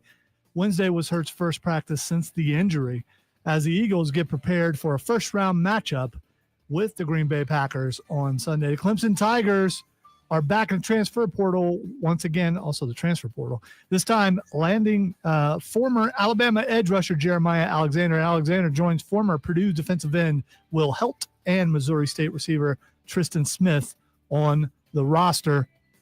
Alexander is a former 5-star recruit from the 2022 class who played high school ball with current Tigers defensive end Peter Woods. Tune in Saturday at 11:30 as the Furman Paladins take on the Wofford Terriers. It's Furman versus Wofford. It's a rivalry right here on your home for Furman Paladins basketball. Fan Upstate. Up to the minute upstate traffic. Looks like we have delays northbound I-85 and mile marker 77. That's 85 business. Construction, that's still up in the left lane. In the back up northbound I-85 at Boiling Springs Road, broken down vehicle. Looks like maybe a 5-minute delay there. And ongoing construction southbound I-85 at Pelham Road. That's going to start to back up back towards Highway 14. From the News Talk 98.9 WRD Traffic Center, I'm Lori Houston on the Fan Upstate. Life insurance. Why are you putting it off? Can't afford it? Too much hassle? Think you don't need it? There's lots of excuses for putting off life insurance. But if you weren't there, who would pay the mortgage and other bills? With Ethos, you could be covered in 10 minutes and boom, family protected. Ethos, fast and easy online term life insurance. Up to $2 million in coverage with no medical exam. Some policies as low as $1 a day. Answer a few health questions and get your free quote at getethos.com. That's getethos.com. The election is finally over, and with a new pro-business administration about to start, at Swish Funding, we're committed now more than ever to help America's small businesses come out of the surviving years and into the thriving years. Whether you need funds for cash flow, expansion, or new equipment, Swish Funding will always have your back.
Friday from 7 to 11, only on the Fan. Upstate. BetMGM Tonight is the red zone for casual and hardcore sports fans. Live sports betting updates for all of the night's games as they happen. Get the latest scores, sides, totals, props, parlays, futures, and much more with real-time, relevant sports wagertainment tonight at 7. BetMGM Tonight, exclusively Didn't on realize, but I guess it makes Sunday. sense. She hasn't really been here very long, so she hasn't experienced It's the Rob Brown Show. how this area deals with snow. Two broke girls. Now let's go out to Masters coverage. Thank you for joining us after another incredible episode of Two Broke Girls. I Saw don't a know clip if it's yesterday of quite Kat Dennings appropriate to where say some right now. reporter was Kat like, Dennings. Do you ever get Absolute tired smoke of show. people So, talking the on only the thing on internet this about how network more beautiful it's than like, Augusta I don't see it. National I'm Golf just Course really, I just is don't see Kat myself. Dennings. I don't think I'm Hit that snooze. I was like, It's shut the up. Rob Brown Show. Now Shut morning up, 6 to Kat 10 on Dennings. The Fan. You know better. You think it's legitimate The Fan. humbleness, or you think listen, I understand it because I genuinely, and I'm not kidding when I tell people I think I get this, but like if they're going to keep 246 doing it, so like I understand that voice in your head that's like, you know how everybody tells you you're a thing, no, you're not really that thing. I understand that, but like, come on, Kat Dennings, Your unofficial you're a Rob smoke Brown show. Knock it off. Lowdown. Represents being real. Yeah. Unfiltered sports talk. Manufactured locally for the Carolinas. Lockdown. This is the Rob Brown Show. Get robbed. Only on The Fan Upstate. I'm a winner. I know how to win. Yeah, buddy. Welcome in hour number 3 of the Rob Brown Show. Goes right now. It is the Fan Upstate. I am Rob Brown. Directly across from me on the other side of the metaphorical glass, the man in charge of this and every radio program you've ever enjoyed, and half of the ones you haven't, the legendary, great one, Lonzo, is here as well. But now, ladies and gentlemen, as we do every Thursday at 8 a.m., we take a brief little trip right on down the road on interstate, whichever one it is that you got to go to get to Columbia. 385? No, that's north-south. 385 turns to 26. That's the one. That's what I was going to say. So I mean, so you're kind of right. They merge and become one. You go southeast-ish so for some amount of time over to Columbia, South Carolina, and we welcome in a lovely young lady who reports on the Gamecock Athletic Department for the Greenville News. The lovely Lulu Kesin joins us here on the Rob Brown Show in the Fan Upstate. Good morning, young lady. How do you do? Good morning. I'm good. How are you guys? I'm exceptional. Thanks. How's the new year treating you so far? We are 9 days in. Have you reached all your resolutions yet? Yeah, just checking off every box minute by minute. Couldn't be better. No. Things are going well. I can't believe that last week on the show I admitted I watched Curious George. That still haunts me a little bit. But besides that, I'm very good. And so it's Lulu Kesin, I promise. The things that Lonzo and I have admitted to on the show are way worse than that. You're fine. You're good. I will say this. I didn't know this. I learned this morning, Lulu. The second Friday of the new year, which is tomorrow, January 10th, is known as Loser's Day, because it is the day that most people acknowledge is the first day that they stop dry January, or they stop the I'm going to eat healthier or the I'm going to work out resolutions. Tomorrow is Loser's Day. What's the resolution you made for New Year that's going to be hardest to keep for you? That's a good question. Are you a resolutions person? Let's start with that. See, I'm not. I try, this is going to come across probably sounding very cheesy, but I really try to work under the mentality it's never too late to set a goal and you don't ever need a certain time. So I've definitely had New Year's resolutions, quote unquote, start in July, or resolutions, I guess, just start randomly. So I was trying, with the holidays and being home and then covering the bowl game, New Year's Eve really snuck up on me this year. So I kind of didn't have a ton of time. I honestly don't really think I set one. There's definitely things in my life I need to be more consistent with and work on, but probably just waking up more regular at the same time. I don't sleep in, but I still don't wake up at the same time every day. So maybe I'll say that. See, I've got one for all of us: to be a better person this year than I was last year. I mean, we can all say that. Yeah, but that's so abstract, though. That's so abstract. Yeah, you gotta set a goal. That's not a goal. If you're a really bad person. I mean, I guess it is if you suck. Yeah. But like none of us suck. Right. So True. There's that. Lulu Kesin for the Greenville News joining us here on the Rob Brown Show. You can follow her across the social media, specifically on the X at Lulu Kesin, Kesin. Let's dive right in, Lulu. And the big news right now, Shane Beamer named one of the 8 finalists for the 2024 Paul Bear Bryant Coach of the Year Award, which I think is well deserved. I think this is a year, Lulu Kesin, that if it's grown upon, it feels to me. And obviously, I think a lot of us are looking for the optimistic stance. We're looking for that silver lining always.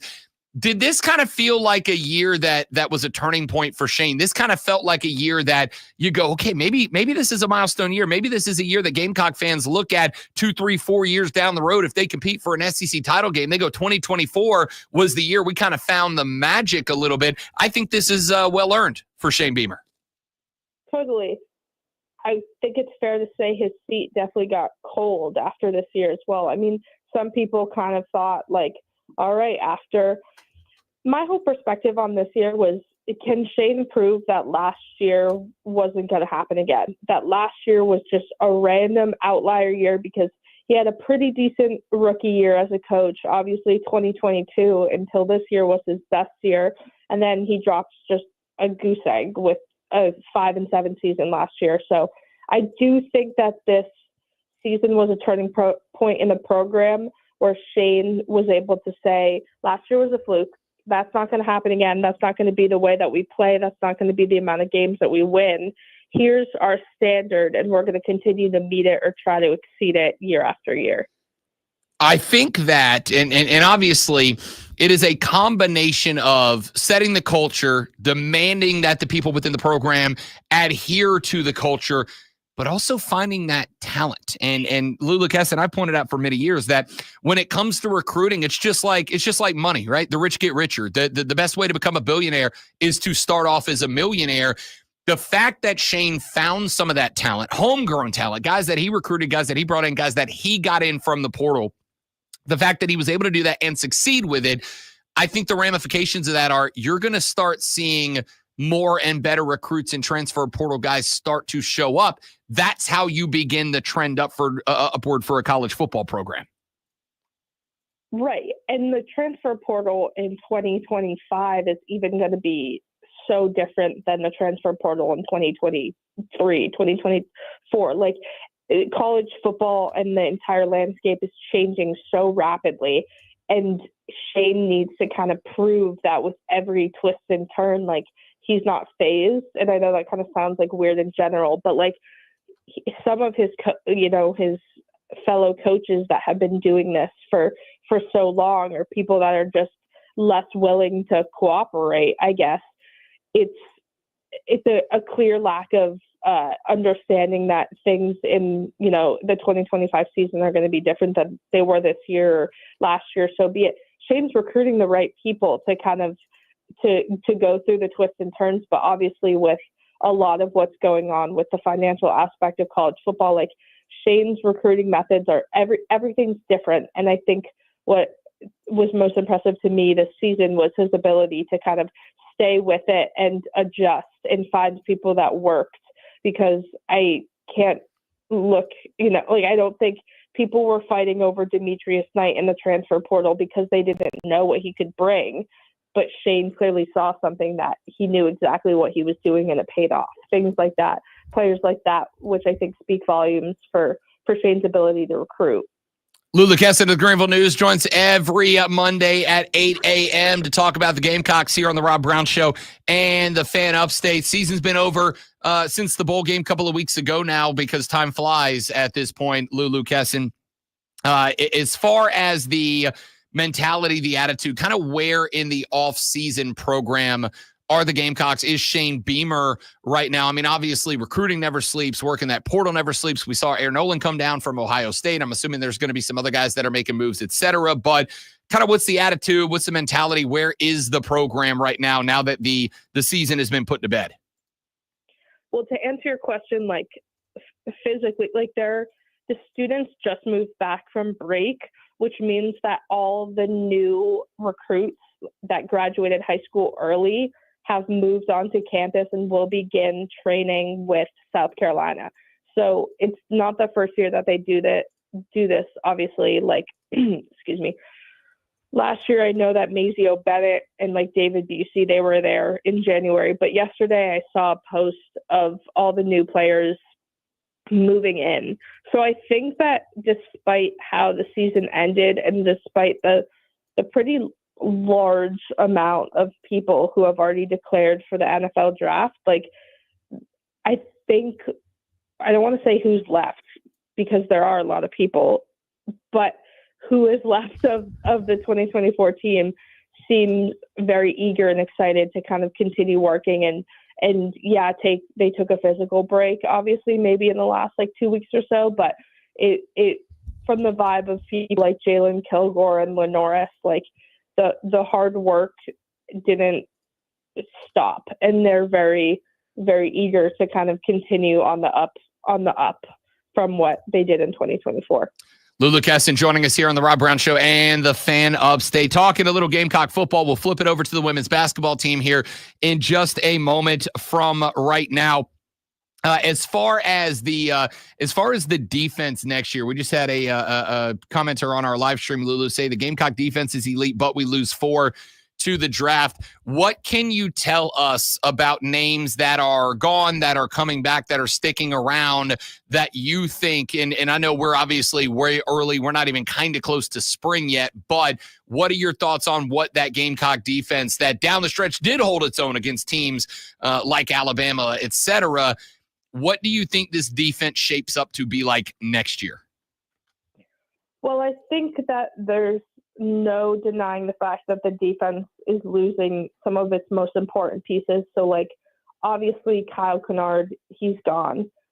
That said, I think Kyle Kennard might be the easiest position to fill because I think Brian Thomas Jr., who played in the bowl game and who will be a senior next year and who's very experienced, will fill into that slot, like, very easily. Then there's people like Demetrius Knight, Debo Williams, linebackers that are a little bit tricky to point your finger to and say, oh, blah, blah, blah, we'll replace. But at the same time, they've spoken very highly of like Fred J.R. Johnson. Then there's players, like Boogie Huntley. How do you replace someone like him who's quite literally been the heart and soul of the D-line for almost 6 years now? And then who else? I'm trying to think off the top of my head who else has declared. But then you're returning players, like obviously Dylan Stewart, who's only going to be a sophomore next year. So there's fundamental pieces of the defense that are leaving, but like they got, I think from Florida State, like Sean Murphy, he was a 4-star recruit out of high school. He's a linebacker coming in. I know at least 2. Oh, Nick Sharp, right. He's an offensive lineman. Who's the D lineman that I'm like checking my notes. But anyways, they're losing people on defense, but that said, I'm more confident in who they have as underclassmen on defense to replace some of the key players rather than on offense. I'd argue that the people that they're losing, they might need to go into the portal to get. Lulu Kesin joining us here on the Rob Brown Show and the Fan Upstate. Lulu, obviously, we've got to talk about a bit of an issue with the women's basketball team, and that is the fact that one of the leaders of this team has gone down with an injury. That is something that's going to have to be dealt with. You're going to have to work around the loss of Ashlyn. Talk to me a little bit about what this team shapes up to work around the loss of one of the leaders who was a part of what that was done last year and somebody who has been a dedicated point scorer and I think underappreciated as a rebounder this year. Mm-hmm. Huge loss for South Carolina. As Don Staley said yesterday, only time will tell. I think not having Ashlyn is different from not having a couple other players. That said, the only way that Don's fully going to know the impact, I think, is tonight against Texas A&M and especially Sunday against Texas.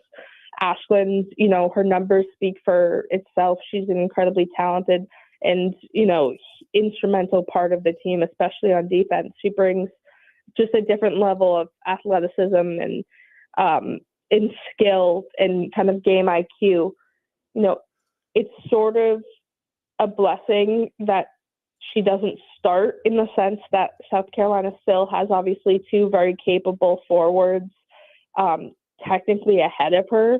And then Joyce Edwards, I see Joyce Edwards' minutes just increasing with this. You know, a lot of people were kind of in panic mode when the news came out, and a lot of people were focusing, you know, myself included in my writing. Of course, I talked about Sakima Walker and Adele Tack and Marianne Dauda, but right now, to me, my impression is just that until Sakima and Adele are 100% healthy and Miriam's confident, you know, Staley's words, not necessarily mine, but I think that it's just going to be Chloe Kitts and Sanaya Fagan play a little bit more as starters, and then it's just going to be one sub, Joyce Edwards, off the bench rotating in for them. And I see that those three getting a minutes increase. So that's why I'm not in panic mode yet. Definitely not ready to write off this team, as I know some people are.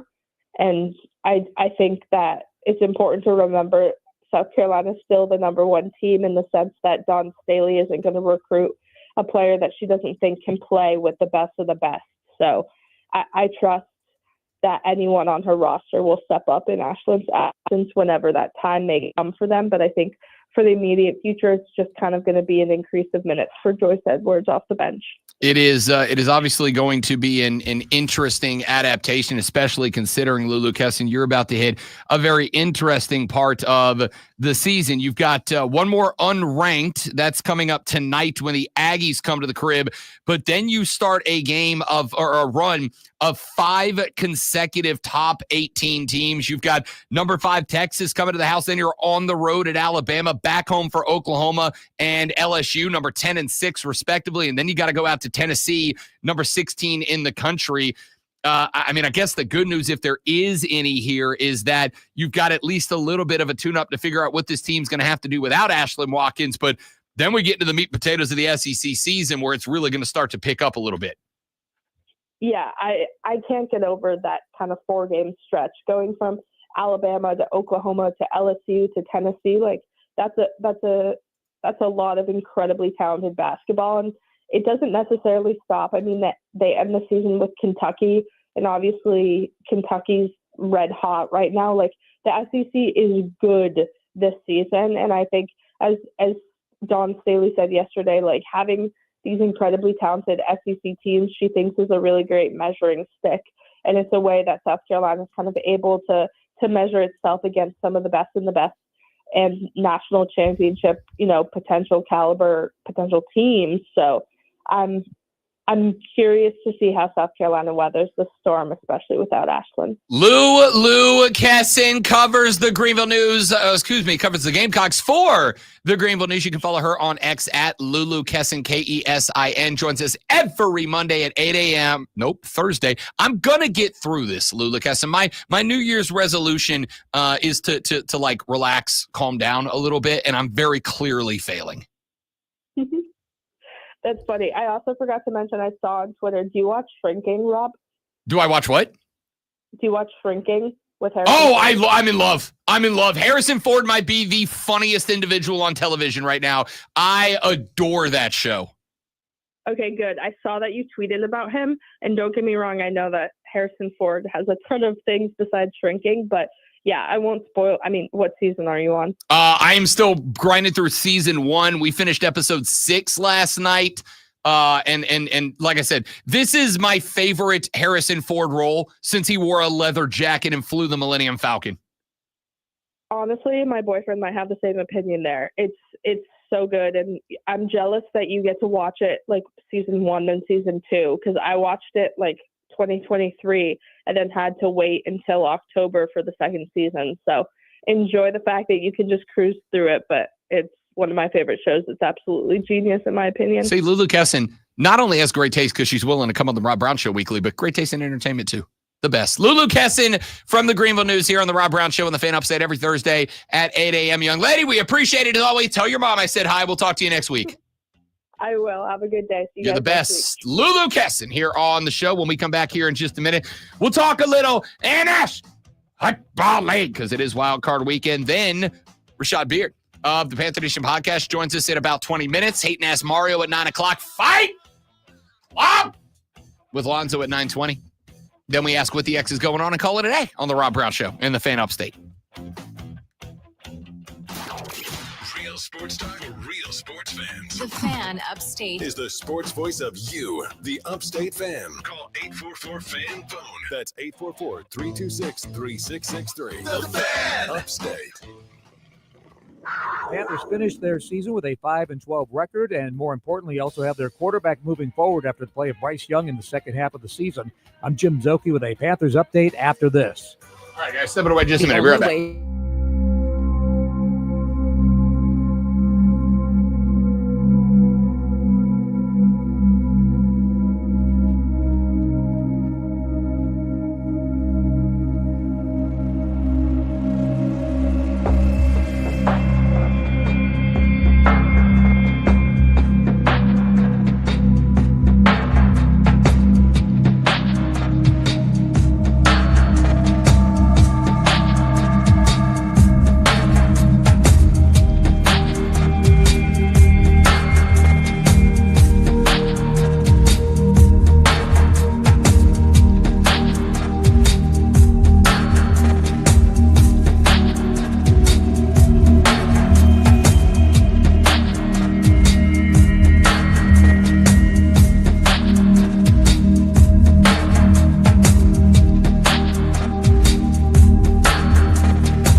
something for your business. Save even more with the Easy Rewards program at Staples.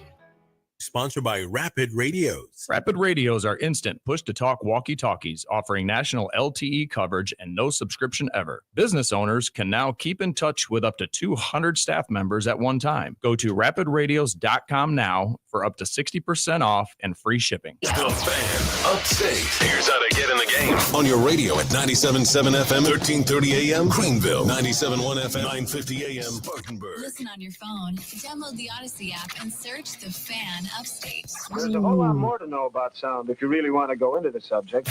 Your smart speaker. Just say play 97 The Fan Upstate. On your HD radio at WFBC HD3. Oh, there's just one more thing. And on your computer at The Fan. FanUpstate.com. Rise and shine, sports fans. Grab your coffee and a jolt of sports on the Rob Brown Show. Puts me in my zone. It gets me ready for the day. On The Fan Upstate.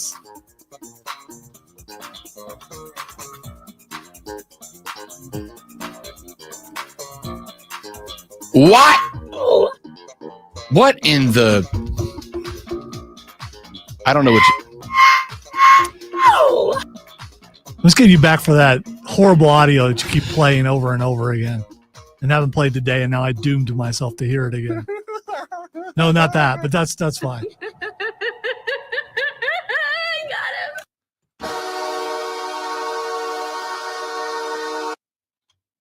Which one? I like them the all. Weird thing that you slowed down. Oh, my boomer clip.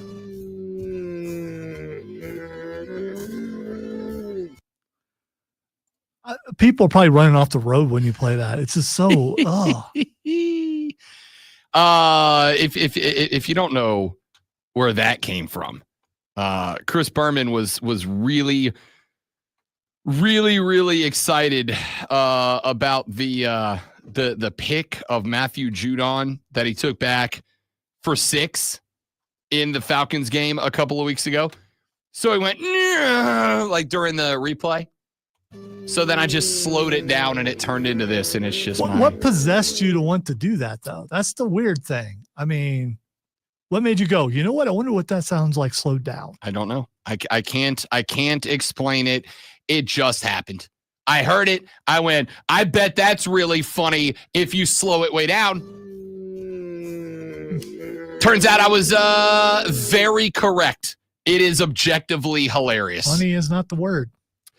Let's take a look at our NFL Super Wildcard Weekend upcoming, ladies and gentlemen. We have got our first round of the NFL playoffs starting this weekend. Somehow it's the playoffs already. It feels like we just kicked off the season yesterday. But let's take a look at our wild card weekend as it is scheduled. Lonzo, we kick everything off this Saturday with the AFC side of the bracket. The Chargers are on the road at the Texans Saturday at 4:30 p.m. The Texans are the, according to Vegas odds, least respected team in the National Football League playoffs. They are one of the biggest dogs to win the Super Bowl, not necessarily in game one, but I got to tell you, this feels like a game that Jim Harbaugh just plays bully ball with the Chargers, right? Like we have seen a couple of spots, and I do want to point out, everybody say, oh, it's a sophomore slump for CJ Stroud. I mean, technically that is correct. The numbers aren't what they were last year, but I would also point out that if you go look at rookie passing efficiency in year one, CJ Stroud had one of the most impressive rookie passing efficiency ratings of all time. You throw in some injuries, you throw in the changes that took place this year, and what I think you'll notice is that CJ Stroud's second year is pretty standard rookie second year for most players. Like once teams have kind of figured out where to apply pressure to you in order to get you off your game. CJ Stroud has, I will absolutely say regressed, but I will say regressed to the mean. He's not like fallen off where it's like, oh, maybe he's not who we thought. He's regressed to the mean. He is in a class with most other rookie quarterbacks who are successful in year number 2. And I do think you have to point out it is year number 2 of the new administration. It is year number 2 of the DeMeco Ryans era. It is year number 2 of these Texans as constructed. I would also point out that, again, we've mentioned this Texans wide receiver core has been banged up quite a bit throughout the season. So much as we have talked about with some of the other quarterbacks, CJ Stroud has had very few games since week 5 or 6 where he's had his entire wide receiver core. But at the end of the day, the numbers are what the numbers are. The production is what the production is. And the offense for the Texans this year just not as potent as it was last year. Chargers -3 on the road. Remember, you get the 3 for being at the crib, meaning that Vegas believes the Chargers are about a touchdown better than the Texans. And Lonzo, I am inclined to agree. Give me the Chargers on the road as the first wild card team to win in the wild card. Super wild card round to win. Here's the thing. I thought the Chargers would be picked to win by more than that. I think the line is surprising to me. The line at -3, and again, you get 3 Texans catching 3 points for being the home team. It's really more of like a 6.5 line if it's neutral site, which I think is fair. I think a touchdown's fair. I think the Chargers are that much better than the Texans. So I would have thought they would have been like a 14-point favorite. 14, and a lot of people down on the Texans. I got to go with the Chargers. Yep, so do I. I'm going with the want Chargers. the Texans to win, just because if they do, then a bunch of people on the Texans team will have to wear Ohio State jerseys the next day. I did see that. I did see that. Hilarious. What if we get a Harbowl in Jim's first year back in the league, in the dance? What if we get a Harbowl Super Bowl Volume 2.0? It very much could, and probably will happen, I think. I don't know if I'm ready to say the Chargers are running the table out of that side of the bracket, but we'll find out. The second wild card game on Saturday, the Steelers at the Ravens. This is your biggest line of the weekend. The Ravens favored by 9.5 points. They are at home, so Vegas feeling like they're about a touchdown better than the Steelers. Listen, I have been interested in the Steelers. I don't know what happened. They got to 10 wins. They got themselves their guaranteed winning season for Mike Tomlin, and the wheels have come off, including on the defensive side of the ball. This team is just fallen apart. I think the Ravens deconstruct the Steelers. Yeah, there's unrest there, talking here and there. A lot of it has to do with entitled players. No one's pointing fingers, but we all know who it is. Who is saying that? Do you just like ignore those things, or they just don't pop up? No, on I your genuinely feed, asked him the question. or Who is just, saying that? Okay, all right. I will look for articles in a moment for you. Pittsburgh hasn't won in a month. They're not going to win now. I am not going to push back on that. I am not going to push back on that at all. I do think the Ravens, but again, I think this says as much about. I think this says as much about the if not more about the Ravens than it does about the Pittsburgh Steelers. I do think the Steelers have fallen off. I am not pretending to say that they have not, but I do think that ultimately, this is just the Ravens are good, dude. That's really all it is. The Ravens are good. Of those two teams, the two wildcard teams we have predicted to win, we are both on the Ravens. We are both on the Chargers. Which one of those two teams do you think is more Super Bowl equipped, knowing that the Ravens are obviously a divisional champ, a home team favorite? Do you think, because the Ravens are also a team that Kansas City's prepared for, whereas, they're more familiar with the Chargers. Do you really think the Chargers are a team that can make a legitimate run out of that spot? No. We already know who I think is going to go to the Super Bowl, but the Ravens definitely better equipped than the Chargers. And at least as far as players go, I believe the Ravens have more experience. Coaching wise, Harbaugh's been there a bunch. Sure thing. Too. So I don't know. Sure thing. Not a doubt about that. I don't know, man. I heard Lamar say the other day that he's at the point now where he's like, we had jitters. Like we've been a jittery team. We don't have those I don't know how many years in a row you can get away with. We've been a jittery team in the playoffs. Like sometimes you just got to go. They got your number. I got to vibe this year is a different year for the Ravens. He gets nervous. He absolutely gets nervous in the playoffs. You can see it. You can see it in his footwork. You can see where he's quicker to do things that he doesn't do during the regular season. He has said, and I've heard him say a couple times, that he needs to calm down. He's not talking about the team. He's saying he himself gets too excited. Lamar strikes me as a guy that he feels like it's on him put the team on the back guy, put on the cape, put the underoos on the outside Here's of the the pants thing. and be Superman. When you get hype, it's hard to contain the hype. It's hard to say this is my level of hype. I'm not going above this hype. If you're a person who gets hype, you get hype. That's true, but you know what happens if you get hype? You stay hype. I'm hype. Rashad Beard's here. We're going to talk to him coming up in the next segment. Talk a little Carolina Panther football because I can't help but believe that if you saw this year, you're not a little hype about next year. Let's put a wrap on the 2024 regular season. Take a look back at the season that was with Rashad Beard, host of the Panther Nation podcast. That is coming up next on the Rob Brown Show in the Fan Upstate. All right, guys, let's step away for just a couple of minutes, get Rashad set up, and we will be right back. Don't go anywhere.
Rashad Beard, what's up, fella? Regenerative medicine, joint preservation. Yes. What's going on, guys? How you doing, big dog? Advanced Good, hanging in there.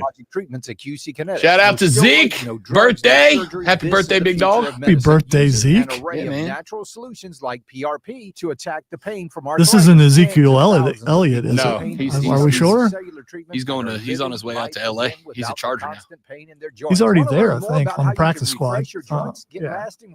Watch Jim Harbaugh pop Zeke off in the playoffs for no reason. Why Watch not? Zeke start going for a $120 and a tutty a game. I don't know if he still has that in him, but why not? Rashad, how much snow you guys supposed to get? It's Brian Baldinger. 1, 2, 3 presented by Hyundai. We will see a host of great games this weekend. One of which being a red-hot Baltimore team hosting a sluggish North Carolina drivers better equipped than South Carolina drivers. Not by much. Matchups of the weekend will have Green Bay, Washington, Minnesota, all on the road as they look to exact revenge for regular season losses to the respective first-round opponents. Journey to the big game is presented by Hyundai. Now you can buy a new Hyundai at Amazon. Visit HyundaiUSA.com for more details. T-Mobile 5G home internet keeps getting better. Get our fastest connection loaded with benefits. Get T-Mobile's best home internet starting at $55 a month with auto pay and any voice line. Plus, Price Lock. We won't raise your rate on internet. Check availability at T-Mobile.com/home internet. Exclusions like taxes and fees apply. Guarantees regular monthly rate plan price of fixed wireless 5G internet data with qualifying service. After $15. I'm curious, does certified hater mode apply to any players that have left and went to anywhere? Yeah, I've got some, I've got a couple stipulations here and there because, you got Tampa and Washington. There's a lot of former Panthers on the Washington football team, but you got Baker. So the hate for Tampa overrides. I'm going to go for the Commanders for this week. And then after that, hater mode is certified all the way up for the Commanders. Yeah, one oodle is not enough. Yeah, you got to have multiple oodles. Don't hit snooze. Hit play. The Rob Brown Show. Now morning 6 to 10 on The Fan. The Fan Upstate. MGM tonight. Get the latest scores, sides, totals, props, parlays, futures, and much more. Real-time, relevant sports wagertainment. Weeknights at 7. BetMGM tonight. Exclusively on the Fan. I don't know where that clip. I gotta find that clip. I don't know where it is. From the Ingles Market Studio. Tigers, Gamecocks, Panthers, Paladins, and Rebels. Punch your ticket to the best local sports. 97.7 FM Greenville, 97.1 FM Spartanburg. Always streaming wherever you are on the Odyssey app. Upstate. Listen on the Odyssey app. Search the Fan Upstate. Wrapping up hour number 3 of the Rob Brown Show. It is the Fan Upstate. Rob Lonzo, and now joining us as he does every Thursday at 8:40 on the clock. The host of the Panther Nation podcast. You can find them on X at Panther Nation PC. More importantly, hit up Panther Nation podcast on the YouTube channel. Make sure you are subscribed and liked up. To my guy, Rashad Beard, joining us here on the show. Football over for the Carolina Panthers. Bud, what are you doing Sunday? Man, I don't know, man. I might turn on some playoff football. Maybe not. I don't know. You know. All right. So genuine question. When it ain't the Panthers, how much NFL do you follow? Like away from Carolina, like you a Super Bowl guy, you a conference championship guy. I'm watching every game I can get my eyeballs on. Where you fall on the map? Yeah, I'm kind of midway. It depends on the game, depends on the teams. I mean, I like a good game. Sometimes I get a little upset, because that's not my team, and I want my team to be in there. So, but I do keep my ears to the streets. I'm keeping my eye on things. Lonzo asked you a question during the break. We got a clip, and I can't find it because my damn computer got reset. But a couple of years ago, I asked you if you were pulling for CMC after he became a 49er in a Super Bowl, and you said no. He didn't stay here. Certified hater mode engaged. Lonzo asked you during the break. I'm going to ask you on the air so you can talk to the people right now. You've got like a handful of Panthers that are active, former Panthers active in these playoffs. Are there any that you are pulling for, or is it just hater mode across the board? No, I'm not pulling for any of them, man. It's hater mode is activated for playoffs. If there's a former Panther on your team, I'm not cheering for him. I'm cheering against them, to be quite honest. And listen, there's a couple scenarios you got to talk through. Commanders, Bucks. You got Baker Mayfield on the Bucks, former Panther. Then you got a bunch of Panthers on the Commanders. And so you got to pick and choose, and I just said that the hate for the Tampa Bay Bucks, the NFC South foe, is going to override the hate for the former Panthers. So this week I'm pulling for the Commanders to beat the Bucks, but after that, I've got to cheer against the Commanders. That's just Can you blame the quarterbacks though? I mean, no. Can you blame Baker? Okay. No, I don't blame him one bit, but that does not change anything. That doesn't change anything. So you're not rooting for Minnesota either because Sam Darnold. Absolutely not.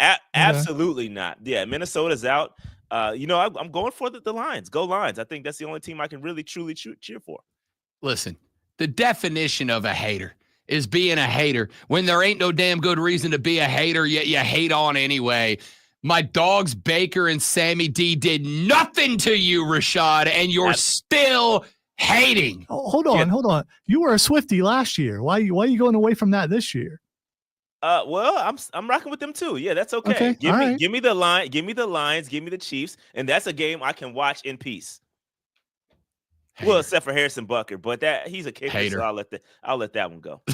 Hey, if you were at camp when Butker was there, like I was, and you probably were there, he was going wide right every single time. I sat on the hill and watched him kicking towards me, and it's like, oh, this guy is so bad. And then he went to the Chiefs, and he is what he is. By the way, now he's a bunch of wide rights again. You beat me. I was gonna make the joke. Yeah, you got me to it. From the surgery, he has not been good. Oh no, I was gonna make the joke that Harrison Butker going wide right is shocking to no one. And Rashad Beard of the Panther Nation podcast joining us here on the show. All right, let's do a little post-mortem about the 2024 season.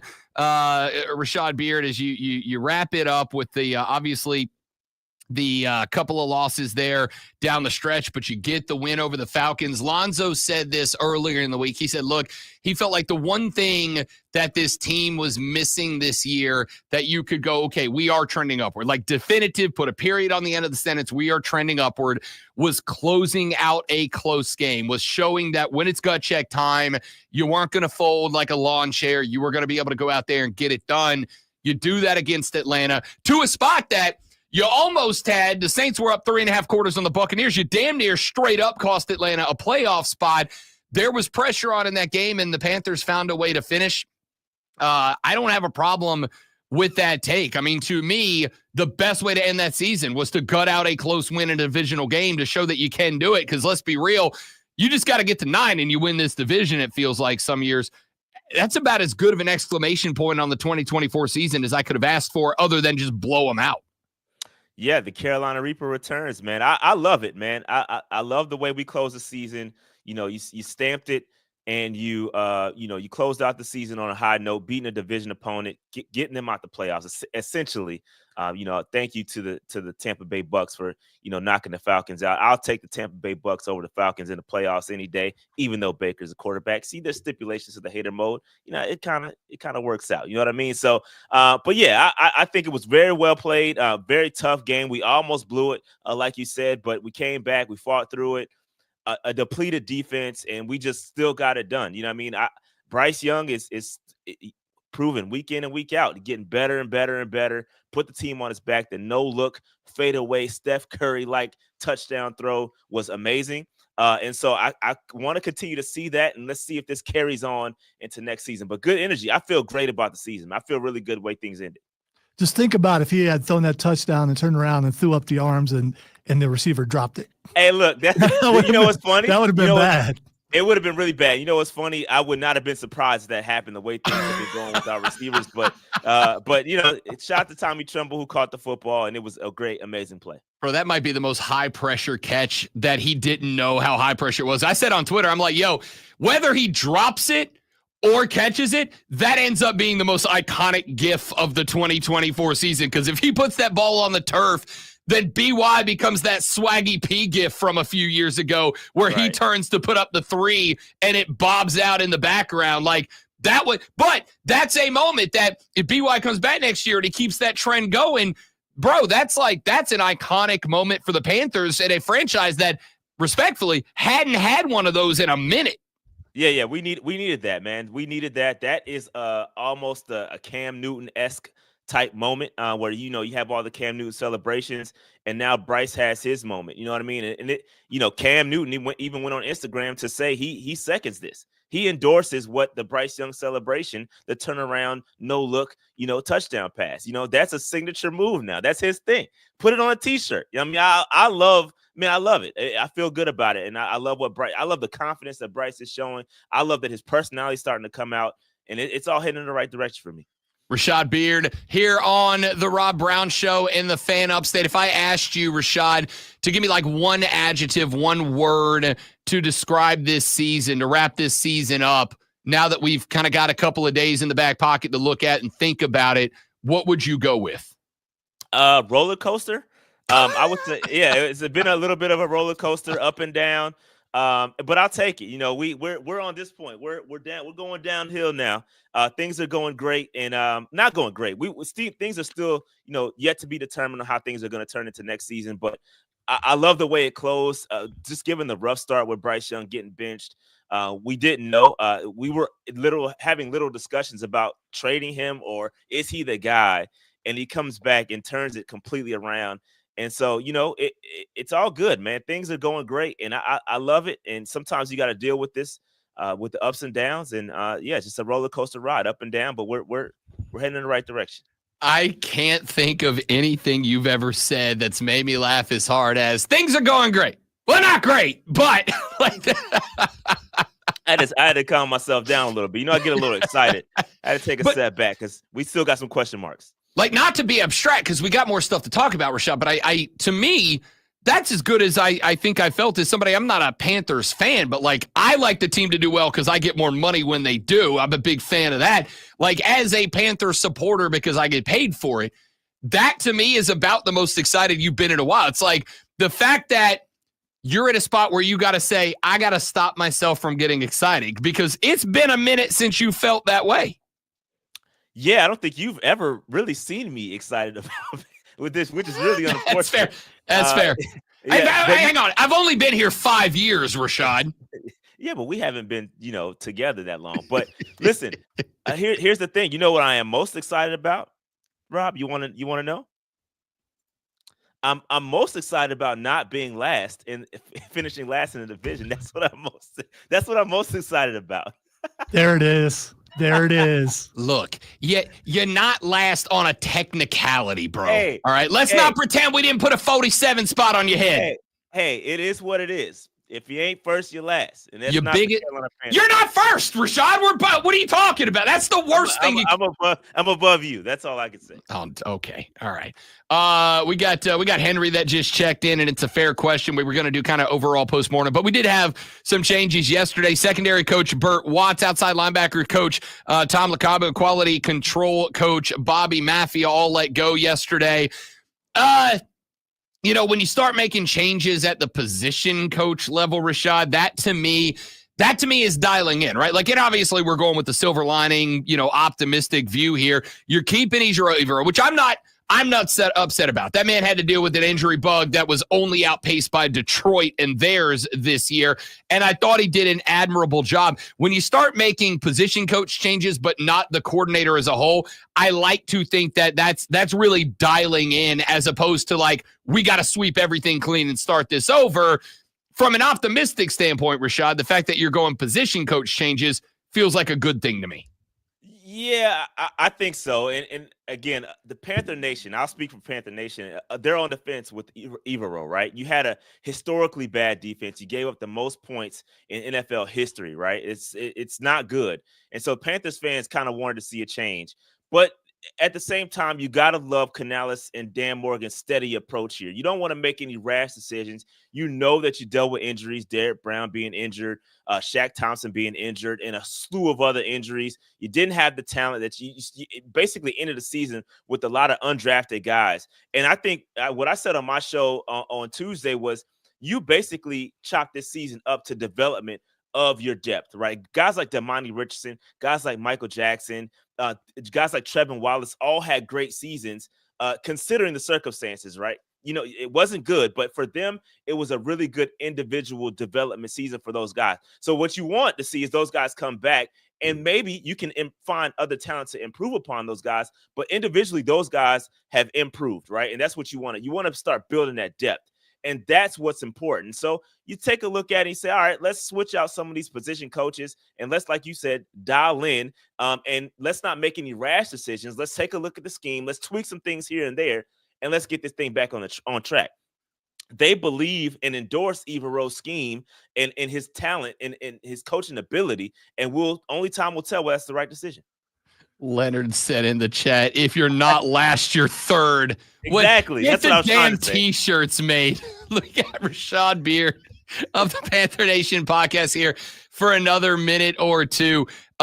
When you look back at 2024, we were talking about the South Carolina Gamecocks earlier, and I said, I think that this is a year, 2-3 years from now, if the Gamecocks are competing for an SEC title game, they're going to look back and go, 2024-25 was the year that we kind of turned that corner and started the trajectory upward that got us here.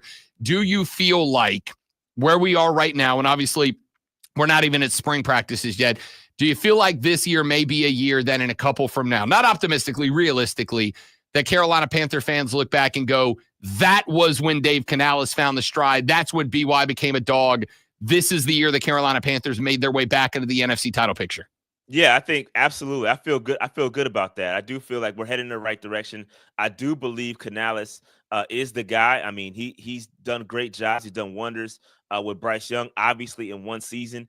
And I think you can look back exactly right. Look back at this period and be like, hey, man, this was it. This is when we turn it around. And I'm confident they got to work on the defense, right? But I think the offense is taking stride, putting up 44. Man, I don't know when the last time that's happened for the Carolina Panthers. So I think we're heading in the right direction. And I think looking at Michael Penix and Bryce Young, I think that's a rivalry that you could see heading on to the future. Like, oh, this is it. This is really it. And I'm excited for it for sure. 1,000%. Bryce Young, Michael Penix Jr., Spencer Rattler. That's the future, baby. We're locked in. Yeah. I don't know how you threw him in that one, but yeah. You're not fourth, you're third, baby. That's how we roll.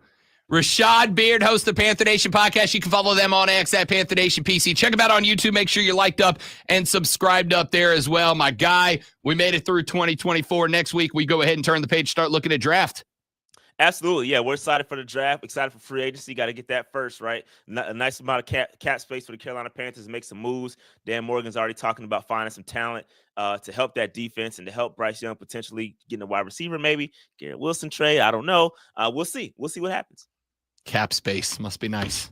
Why am I friends with you, bro? Why am I friends? I don't understand. I don't know. Talk to you next week. Wow, way to make it awkward. Did you hear that laugh? That laugh was personal. Yeah, okay. That laugh came from deep. Yeah. That was a laugh from the damn chest is what that was. It was deserved too. And you know, I mean, deal with it. Rob, I'll see you in the bank next year. Let's have a good time. More bourbon, right? Spencer Rattler's coming for your ass. That's what's happening, Rashad Beard. We'll see. Rashad Beard every Thursday at 8:40. We'll talk to you next week, fella. Appreciate it. I got to see you next week. Later on, we got Hatin Ass Mario Herron from the BetQL Network coming up next. Fight Club talking wrestling at 9:20. All of that after Lonzo hits you with the sports flash. It's already been fighting up in here. I mean, calm down. That laugh hurt my feelings. The fifth-ranked Alabama basketball team knocked off South Carolina last night in Columbia, 88-68. Jacoby Wright led the Gamecocks with 20 points, but South Carolina had only 4 points off the bench while shooting just 3 of 14 from the three. That's not good. That's not good at all. The Gamecocks dropped to 10-5 and 0-2 in conference play. As wildfires continue to rage across southern Los Angeles and Southern California, the NFL says it's monitoring the situation and can move the wild card matchup between the Vikings and Rams to Arizona if necessary. If the move is made, the game would be played as part of a doubleheader on Monday night. The Rams said no players or staff have been impacted by the wildfires so far. Tune in this Saturday at 11:30 as the Furman Paladins take on the Wofford Terriers. It's Furman versus Wofford right here on your home for Furman Paladins basketball. The Fan, Upstate. Up to the minute upstate traffic. Still have some heavy trucks treating the roadways. You may see that throughout the day.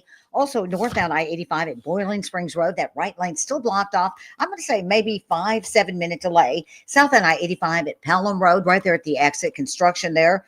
I'm going to say you're back up there. Pretty slow back beyond Brockman McClyman. From the News Talk 98.9 WRD Traffic Center, I'm Lori Houston on The Fan, Upstate. We all hear the radio ads about the IRS. They tell you to be afraid, to be scared, and they try to frighten you into calling. I'm not here to do that. Tax Relief Advocates is different. TRA is here to tell you that if you owe money to the IRS, whether it's $5,000, $50,000, or $500,000, we have a solution. It doesn't matter if you're sitting in your car, at work, or with your kids. No matter where you are, call now. 800-518-3899. Don't lose hope. TRA can eliminate or reduce what you owe to the IRS. Generous programs are now available that can give you a fresh start. Our passion is taxes and helping individuals fix their IRS problems. What do you guys think? This time tomorrow, am I going to be looking out the window right here at Garlington and Woodruff and see any longer. End your tax big old fat, dismal, disgusting looking snow clouds? 800-518-3899. Or just a little drizzle? That's 800-518-3899. Tax Relief Advocates. Real solutions for real people.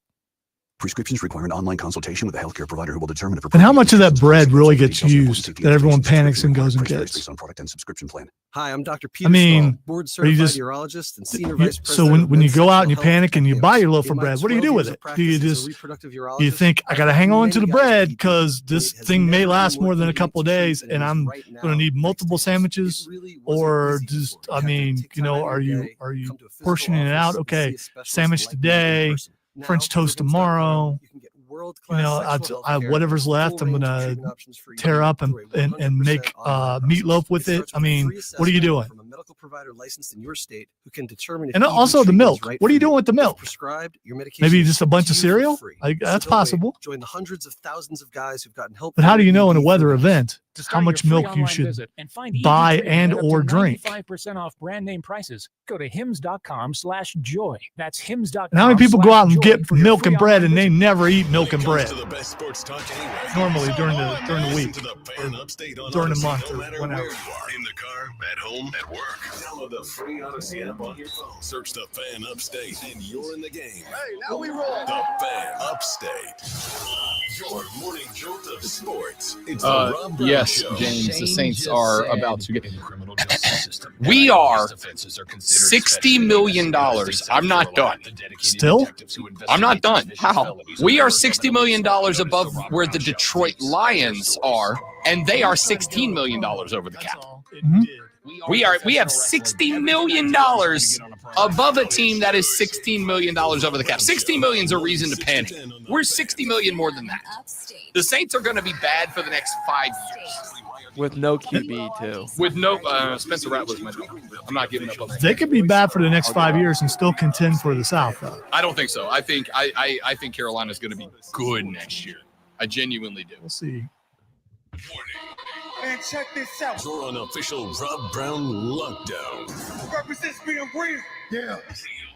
Unfiltered sports talk. Manufactured locally for the Carolinas. Lockdown. This is the Rob Brown Show. Get robbed. Only on The Fan Upstate. I'm a winner. I know how to win. Yeah, buddy. Starting off the final hour of the Rob Brown Show right here on the Fan Upstate. Welcome in, ladies and gentlemen, boys and girls, children of all ages. We got a lot going on. Our text poll question of the day is up right now. Here is the question. How many local sporting events do you go to in a month? Here are your options to text to 844-326-3663. If you go to no local sporting events, you're just not interested, you're too busy, you don't care, text none. If you go to like one or two, if you're bored, text some. If you go to a bunch, you're at Tribe games, you're at Triumph games, you're at Swamp Rabbit games, you're at Furman games, you're at Walford games, text many. And if you're like a season ticket holder for one of those teams, if you're like me, you're at every local game you can get your eyeballs on, text all. Text none, some, many, or all to 844-326-3663, 844-326-3663. We'll tabulate those votes at the end of the show. So far, and this might be the first text poll that I actually believe you people. 60% of you say zero. You don't go to local sports. You don't care. The first time I actually believe the audience. Well, you would know because you're there and you can see. I mean, I think there's still pretty good crowds. Oh, they're decent crowds for sure. It could be better compared to places I've been before. They're pretty good crowds, but compared to the size of the market, yeah, we're still pushing for sure. All right. We got Fight Club coming up in the next segment, but before we get there, joining us on the live stream, which you can watch at facebook.com/thefanupstate, the Fan Upstate on YouTube, or the Rob Brown Show on FaceTube. FaceTube? Yep, that's right. Am I 100? Definitely FaceTube. On the FaceTube. On Face. That's something like in a movie where they can't say YouTube, so they say FaceTube, you know? Or like backface on the other guys. Or the Rob Brown something Show like on that. Facebook, YouTube, or Twitch because I'm young and hip and cool and I know what the words are. Really? Because hip is really. I'm not a square. Okay. All right. Facebook, YouTube, Twitch, search and subscribe to the Rob Brown Show. That voice that you just heard rudely interjecting on the show before he was introduced is that of the executive producer of BetMGM Tonight, which you can hear from 7 until 11 p.m. every single weeknight right here on this and find Odyssey stations nationwide. He is the executive producer. He is also an NFL and NBA analyst for the BetQL Network. He is Hatin Ass Mario Heron joining us here on the show. What's up, dude? Hey, nothing much. You got me really thinking on that little text poll question you got going. Like that just really spun me for a whirl because I moved to DC over the summer. I have not gone to a Nats game. I haven't gone to a Capitals game. I went to one college basketball game, and that's it, man. So I would do terrible. All right. In fairness, though, you're kind of the exception because you work at nights when most of these games are, at least week nights. So it's like, I assume, like NHL games, you got a home Saturday game, what, like 2 times a month, maybe? So you're kind of the exception. But I'll tell you, like, as somebody who works mornings, my nights are open, Mario. And I mean this, most of my best friends and closest relationships in this city, I have developed by going to our local soccer team, the Triumph, going to our local hockey team, the Swamp Rabbits. Like, most of my best friendships here in this area were developed through local sports. Most of my, like, community engagements come through local sports. I have always said, I believe local sports are a major part of the heartbeat of any community. And yet, I got 60% of my audience saying they don't go to local sports, which kind of blows my mind a little bit. That is pretty crazy because, like, growing up in Indianapolis, like, you went to Pacers games all the time. Like, that was a huge part of, like, your weekends. Like, yeah, let's go to a Pacer game. Thursday night, let's go to a Pacer game. Like, it was just simple. It's easy. It's fun. You see people there cheer for your local team. You get into it a little bit. Maybe there's, a deal on the beer if that's your choice. That's a good time. Indianapolis Indians, they always did that. They always had, like, good deals. And then I think you mean the Indianapolis Guardians. Nope, it's still Indianapolis Indians. Fun fact for you. Mario Herron from the BetQL Network joining us here on the Rob Brown Show on the Fan Up. Saying, all right, let's talk some super wild card weekend. We get it off. Lonzo and I were talking about this one a few minutes ago. We got the AFC kicking it off on Saturday, 4:30 p.m., the Texans and the Chargers. Ryan and Brad, actually, no, Brad, because Ryan got up and left the interview. Freaking rude on Tuesday when I was on. But Brad asked, what wild card teams? It is no shock to anybody that I'm all in on the Commanders this postseason. I am a big fan, but from the AFC wild card list, I'm not a big Broncos believer. I'm definitely not a Steelers believer. The Chargers are super interesting to me. I think they catch the most favorable matchup in round 1, 3-point favorites on the road at Houston, which means Vegas believes they're about a touchdown better than the Texans. And on top of that, if they were to see the Chiefs, it would not be until the AFC title game because of the reseeding. Honestly, I'm kind of interested in what these LA Chargers are going to look like. Obviously, there's some drama going on with LA. What happens if they end up making it to the AFC title game and the Rams make it to the NFC title game? Unlikely. But even with all that's going on around LA, I think of the wild card teams, granted the 5 seed helps with this, but like the Chargers got about as friendly of a path as you could ask for. They did, because you face a division winning team that's probably the weakest of them all, and the Houston Texans who are coming in very hurt. All their best weapons are out for this game. CJ Stroud has taken a massive step back this year to what he was last year, so that helps you a lot too. And you have a guy that's done this before, that's done this song and dance, and has gone to a Super Bowl, won a championship in college football last year in this stadium that he's going to play in on Saturday.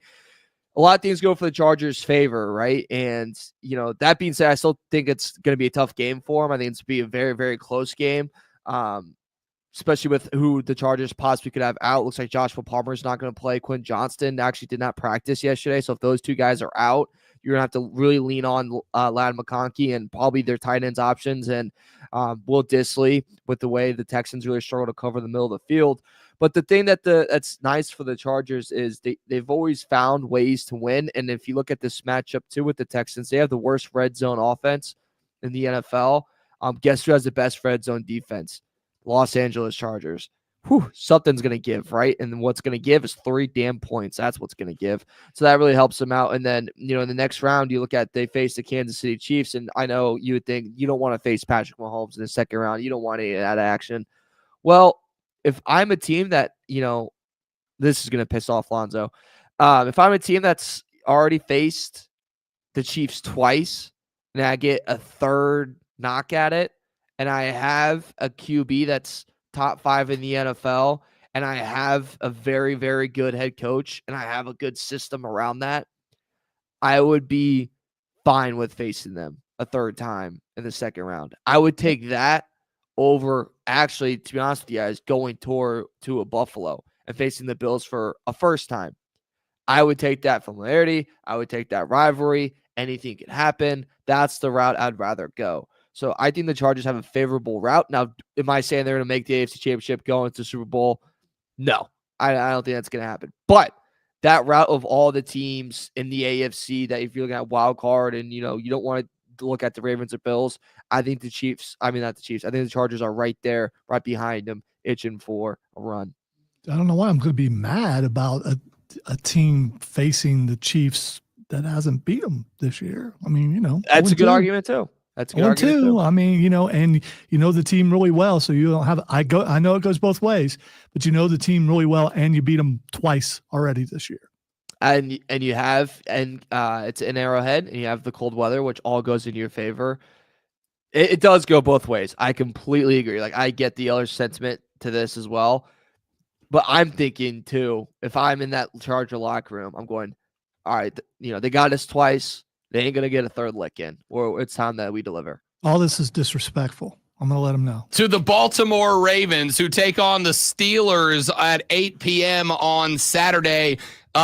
This of the first round matchups to me is the biggest layup. I mean, the Steelers team got their 10 wins. They kept the Tomlin win streak alive. And then for whatever reason, they have just fallen off a cliff since then.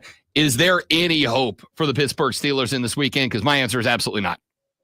Like, not even if George Pickens finds his hands and he's able to catch a ball, it just doesn't matter. Like, the Steelers team, you kind of hinted at it, Rob. This is the Tomlin team that kind of, I think, reached their peak, and their peak was this, and then now it's just been downfall. And it doesn't help that they're facing Ravens team who's defensively, they're starting to really figure it out and put it together. You have a very strong rush attack that's coming at you with Derrick Henry. Lamar Jackson is going to expose you in every which way. Zay Flowers is still day-to-day, but I don't even think they need Zay to win this game. Steelers are one of the worst defenses facing the tight ends. I was talking to Mark DeFabo last night of The Athletic, who's the Steelers beat writer, and he goes, look, I'm terrified of Mark Andrews. Just because Zay's out, we struggle to cover the tight end so much. You expect Mark Andrews to have a great day on us, and he probably will with how much they know each other. And you have to be in Baltimore. That's a very hard place to play. And you have a Harbaugh, you have Lamar. The Steelers are just outmatched. They're in purgatory. And like you said, this is the time of year where they lay an egg, and it's time. They're going to lay it. And now, a Rob Brown lowdown. I don't know what's I do know what's happening. Nope, that's on me. Wait. That's an autoplay. That's an autoplay from my own website. That's my bad. That's my bad, America. Lonzo, you may whatever our version of noob me is, you may do that. Nah, Yay! That shouldn't count. That should not count. Absolutely counts. Okay, fine. Absolutely counts. Yeah, then your doing what you just did should count too. Okay, that's fair. All right, let's take a look at the Sunday matchups. Hatin Ass Mario, when we flip it on over to the other side of the equation, we'll actually start. There is one more AFC game. That's the Bills taking on the Denver Broncos. Listen, I owe Bo Nix an apology. I thought Captain Checkdown was going to be a waste of time. I'm not apologizing to Sean Payton. I'm not there yet, but I mean, I think at the end of the day, this is kind of one of those spots that sometimes I don't have to overthink it. The Buffalo Bills are just the better team behind Josh Allen. And expect a lot of checkdowns come Sunday, right? Like, I think that's all Bo Nix is going to do in this game versus the Buffalo Bills. Yeah, I think it's going to be kind of a shellacking. I think Buffalo is going to come out there and really stomp on them. I always have a thing, don't really trust rookie QBs. Also, Bo Nix has played very well, but he's not a rookie QB that's going to win you a game. See, similar to having a similar type of great season that Mac Jones had. I'm not saying he's going to end up beating Mac Jones, but in terms of game managing really well, making plays what he needs to, and he has a strong support system around him, so it's just working in the moment. I think against Buffalo Bills, especially against a quarterback like Josh Allen, you got to have a guy that can just make a play whenever you need to make a play, and Bo Nix is at that. I think the Bills shellac him, and the Bills move on. That's a could get ugly game. That's a, hey, boyfriend, hey, girlfriend, it's halftime. What, do you want to go get groceries? Do you want to go, go get a coffee, get some brownie points game? What you're saying is maybe what a lot of Buffalo players are saying, and then you turn around and Denver ends up winning the game. And if that were to happen, will you guys be willing to say that Josh Allen is a bust? Josh Allen's not a bust. How many playoff games? You're the won? only person I know. How many playoff games has he won? A lot of playoff games, just not against you. You're the only person who thinks Josh Allen's a bust. I don't think he's won a lot of playoff games. Okay, so that's crazy talk, right? GOAT? That's crazy that's talk. Insanity. So, okay, so you lose to the GOAT, and then you lose to one of the best offensive minds in football. Bust. If he loses to Denver, he's a bust. Well, if he loses to Denver, we'll have the conversation. But right, that's he's not losing to Denver. He's not losing to Denver at home. He's not even going to lose to Baltimore in the next round. Yeah, I would go on that roll. All right, we got 3 more games. We got about 2 minutes to knock them out. I can't wait till next week when Denver beats. Okay, fine. But if Buffalo beats them by 21 points. Are you going to go, oh, maybe he's not a bust. Maybe he actually is really good? No, he still has to make it to the Super Bowl. Exactly. There's nothing he can do to appease. If he beats Mahomes in the AFC title game, Lonzo will have a reason he's still a bust. Well, here's the thing. He will still have to win the Super Bowl because that's something that they have never done. But if he beats Mahomes is a bust? I don't understand the logic. Yeah, neither do I. I get it. That's the point. The question makes no sense. If he beats Lamar next round, is Lamar a bust? He's not going to beat Lamar. There it is. Oh, okay. So we're playing that game. Yeah, no. I've already said that Buffalo can't beat Baltimore. So, but is Lamar a bust? Because look at his playoffs.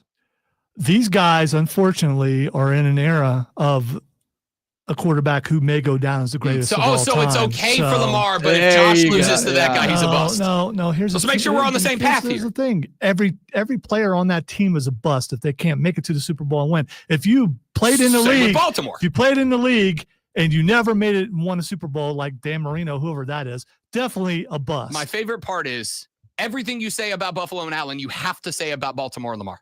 Yeah, okay. It's the same situation. Okay. Long as we're on the same page there. Okay. Well, I can't say the coach can't get it done because he's won before. All right, real quick, let's run through the last 3 games. I have gone on and said already the Commanders are my wild card pick to move on. Okay, the only thing that scares me about the Commanders is their defense. 16th in opponent yards per play. You're 18th in points allowed. You're 30th against the run. And then you face Bucky Irving, who's been exceptional this year. He's a dog. And then that secondary is pretty good.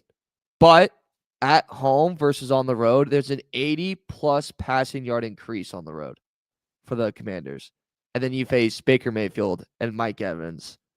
That's what worries me a little bit. Who's Washington's quarterback? Okay, who's Baker's Say his having name. his best year. Say his Jaden name. Daniels. Dog. And, That's all I need. And then he'll be on vacation next week. Not a chance. I'm going to go Washington.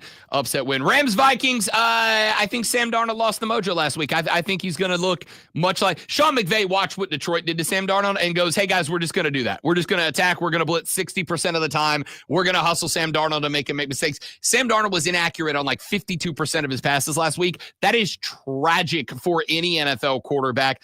I think Sam Darnold got figured out, and I think the Rams take advantage. Give me the Rams to move on.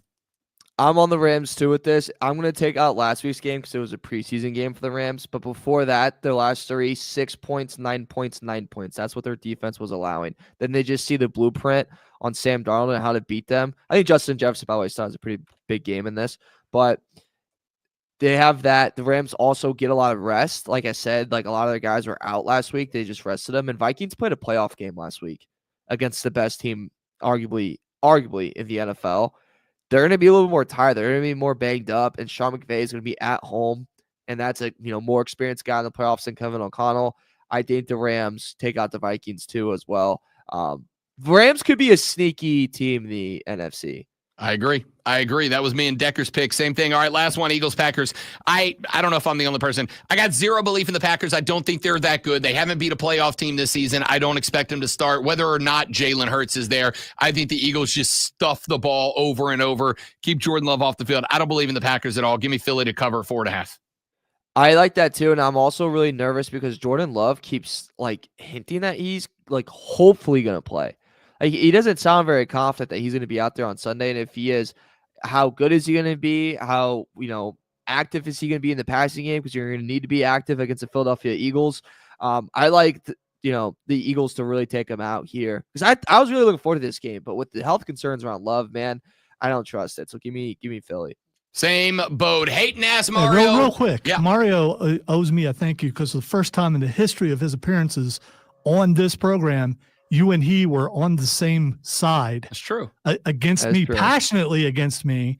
And since you're always going at Mario, you're welcome, Mario. Thank you. And I hope that Josh Allen makes it to the Super Bowl this year. He's going to be insufferable if he doesn't. You know that? I know. He's going to be such a pain. Mario Heron, a.k.a. Hatin' Ass Mario, the executive producer of BetMGM tonight, which you can hear every single weekday from 7 to 11 right here on this very station, and find Odyssey stations everywhere. Dude, thanks for coming by, buddy. Talk to you next week when we move on out of the Super Wildcard Weekend. Hey, always a pleasure. And God bless everyone. This is the best 4 days of sports. I wish you would have said, God bless us, everyone. That would have been perfect. What? Goodbye, Mario. Little bless up. No, it's okay. It's okay. Don't. It's just so random and out of left field. I know. It felt right in the moment. See you next week. We'll see how you feel in that moment. That's Mario Heron, a.k.a. Hatin' Ass Mario, from the BetQL Network. When we come back, we talk a little wrestling on Fight Club on the Rob Brown Show in the Fan Upstate. Opinions, analysis, and entertainment all rolled into one. By the way, how much do you love the Raw on Netflix? Is that pretty Nick? Oh, C&Q? Yeah. Okay. Just making sure. We're about to talk about Raw on Netflix. I enjoyed it at the start and had a lot of head scratching at the end. Yeah, it's probably going to be a lot of negativity about it. A lot of criticism about it. Yeah, but that is going to be from two dudes who love wrestling. If you're like a casual wrestling fan, you probably thought it was great. So this is going to be the spot where Lonzo and I nerd out for about 15 minutes. There you go. Someone's got to do it. So, as opposed to any other time, because we that's never also do fair. that. Yeah, that's also fair. All right, big dog. Appreciate you, brother. Powered by Ingles. See you next week. Prices, love the savings. Hey, college football. I didn't mean to run, but I got to pee. that's fine. By the way, Blue Cane, CJ Stroud is not the quarterback for Pittsburgh. It's let's ride. And also, James, you heard the same thing I did. What the heck was that? I mean, they both went at me, didn't they? It was violent. Who do you like in this one? Personally, I think Notre Dame wins and covers the spread. Penn State, a very explosive offense. And now I have another button that I can push. Will be a little too much in the end. What do you think? This is Cole from Wire to Wire. Wire to Wire with Diesel and Cole Bryson. This afternoon, 3 to 7 on the Fan. Upstate, 97.7 FM Greenville, 97.1 FM Spartanburg, and on the Odyssey app. Ingles Markets is a proud sponsor of the Wire to Wire Sports Spin. From the playing field to the stands to your own living room, Ingles Markets has everything you need to fuel your athlete or satisfy all the hungry fans in your life. Ingles, low prices, love the savings. There's a large group of people in America Completely agree. who like bourbon. Almost all of America. Rob likes does bacon. not. Let's He put will those two things together, go ahead and let shall him know, we? Moles. He will definitely defend his guy. Let's ride. Bourbon and bacon. Because I still contend he's been overrated his entire career. And look at what Denver's doing when he left. Look at what Pittsburgh's doing now that he's there. Judson Mill, you are going to be able to sooner or later, you got to look and go, hey, maybe Russell Wilson's the problem. To sample bacon-centric dishes from some of the most talented culinary artists in the upstate. And thanks, Steven. But see, the majority of the show, it's been that way. So, oops.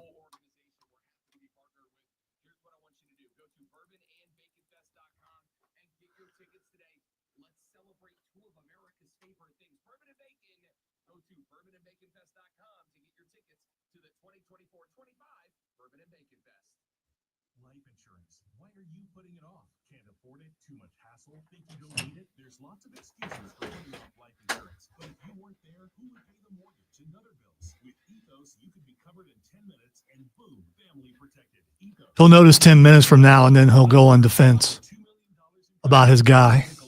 Some policies as low as $1 a day. Answer a few health questions and get your free quote at getethos.com. That's Russell Wilson, who had a perfect situation in Seattle, went to Denver, couldn't do anything. Look at what Denver's doing now. Went to Pittsburgh and has managed to ruin that team. He's the problem, without a doubt.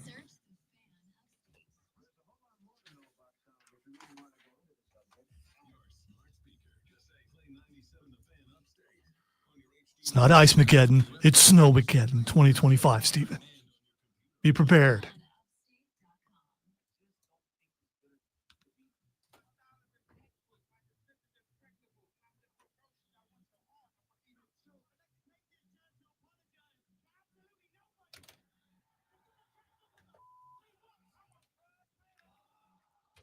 Welcome into the Fight Club, where normally we just praise things and like, oh, that was great. That was wonderful. That was awesome.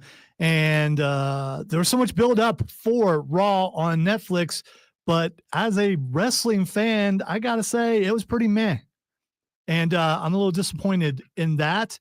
I think venue may have a lot to do with it, where they were and how they try to cater to the stars that were in the building and all that kind of stuff. But before we get to all that, can Dwayne just leave? Can we just get rid of him? I joked about this the other day that he is the new Vince McMahon. He absolutely is the new Vince McMahon. He shows up, talks about himself, doesn't do anything. And then not only did he do that Monday, he addressed what he didn't do on Monday, on Tuesday, on NXT, and wasted like 8 or 9 minutes of developmental talent who could have had some prime wrestling time. Dwayne just needs to go away. And then he bought more shares and then bragged about it that he's the boss. He is the new Vince McMahon. So listen, I'm going to start with Raw, and I'll try to run through this quickly. I'm going to start with Raw. Why did we have Dwayne show up and be if you're going to have him be corporate Dwayne, then put him in a black suit and have him be corporate Dwayne. But you're going to tell me that after we spent 9 months leading up to last WrestleMania, where he was the final boss and he was literally beating Cody Rhodes with a belt to the point of being bloody and giving that bloody belt to his mother in the front of the audience, that they're just good now? They're hugging it out in the front row. They're chugging vodka together. And by the way, while I am not anti-imbibery, I'm a drinker. I acknowledge it. I don't know that Dwayne pounding vodka and then just hopping into his truck and driving away is necessary. Like, even I'm like, guys, like maybe they're like maybe some young impressionable minds. I did not even think about that. That's a good point. Right? Like even I'm a drinker. I acknowledge it. I love a little brown liquor here and there. But like even I was like, maybe don't have him pound the vodka and then just immediately hop in the truck to take off. Like that's a bad look even from somebody who likes to go to the bar. Why did we have Dwayne show up and completely do like 70% of the WrestleMania storyline and have Cody Rhodes just be cool with it? Then I have him come out. And again, I don't mind him. I believe that's the first time The Rock's been on NXT. I get it. You have to. NXT is a TV program. Yes, it's developmental. Yes, we care about, Trick and Obafemi and all these guys getting their time to develop and get ready to move up. But it is still a TV show that does still have to pump ratings, and having The Rock show up as a guaranteed ratings generator. I don't mind that. What I mind is either you're a character in the show, Dwayne, either you're The Rock, the final boss, or you're Dwayne Johnson, the guy who has a vested interest in this company, who's out there doing the chee-hoo stuff to get the fans to love you. But you gotta pick one. And to have that sudden switch without it touching a storyline that was the storyline leading up to the last WrestleMania didn't make any sense at all. And when you get to even Rob Brown, who likes to suspend disbelief and just be a wrestling fan to turn the brain off and enjoy it, when you get to the point that you disrupt that, you're creating a problem. Yeah, I do believe, and it's probably not a direct quote, when he was on NXT, he said that he was, to all the people complaining about it, he's playing 4D chess, I think is what he said. Yeah, that's the expression that the internet has latched onto when people do things that don't make any sense. People rush to defend them by saying, "Oh, you wouldn't understand. You just don't see the plan." We do it for celebrities, musicians, politicians. When they go out and they grab a mic and they say something that is genuinely dumb and doesn't make sense, Their followers rushing, oh, they're playing 4D chess. You person who is criticizing them, you're just too dumb to understand it. Yeah, here's the thing. I'm a wrestling fan. For like 6 to 8 hours a week, I choose to be dumb and watch wrestling. I acknowledge it's dumb, yet it's an art form. I want to be the dumb fan that likes everything I really do. So when you were able to move past that bumper and make me go, I can't choose to be dumb and make up a reason to like this, that's where you've caused a problem. And I'm worried that Dwayne becomes in real life what Triple H and Stephanie were back in the day when they were running the authority angle, which was a great angle because it was in the kayfabe. The problem is we know Dwayne's not in that kayfabe. He is so corporatized now. He ain't The Rock anymore. He's Dwayne. That's why I call him Dwayne. He's so corporatized and image forward now that it ruins him showing up in a ring, which is sad.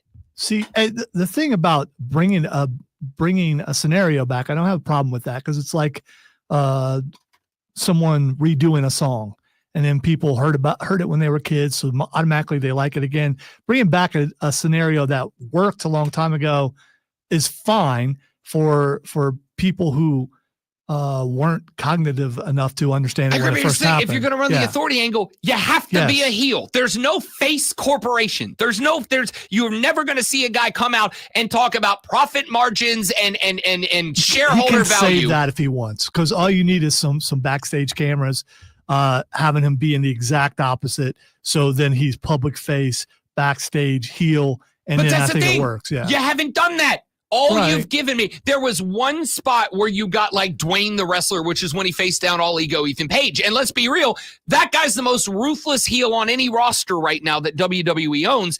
If you're going to do the Rock cares about shareholder value now, especially in 2025, if you're going to do a shareholder value angle, it must be a heel. Steve Austin was big because he stood up to the boss, which is...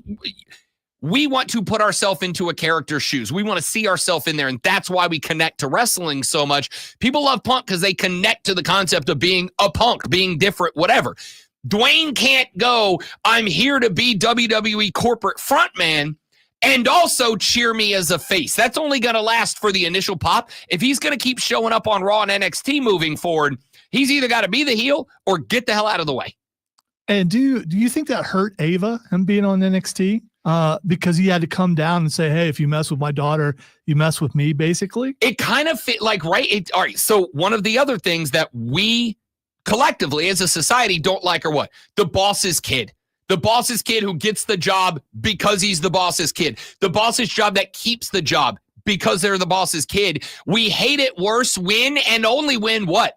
The boss actively engages themselves in their kid. When I worked for my dad, when I was a teenager, like 14, 15, my dad sent me down to the filing office of his mortgage company, and I never talked to him. And when I did, I had to call him Mr. Brown, and nobody kicked my ass more than my old man, which is the only reason I got on there. If Rock shows up and starts protecting her in spots like that with ego, what does he do? He chops the legs out from under her.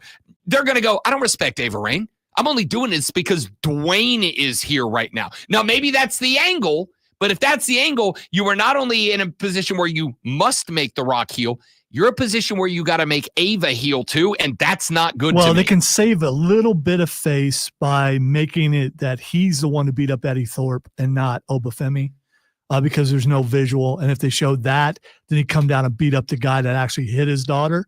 That I'm okay with, but and Ethan Page going toe to toe with The Rock shows how strong Ethan Page really is. I like that. Yeah, I like that, but I think you've still got to have a world. No, you're not creating a world where shareholder Rock is a good guy. You can't do it. All right, let's jump to another movie star coming back. By the way, and The Rock, what's he done? I mean, in the last 10 years or so. In the ring, what's he done?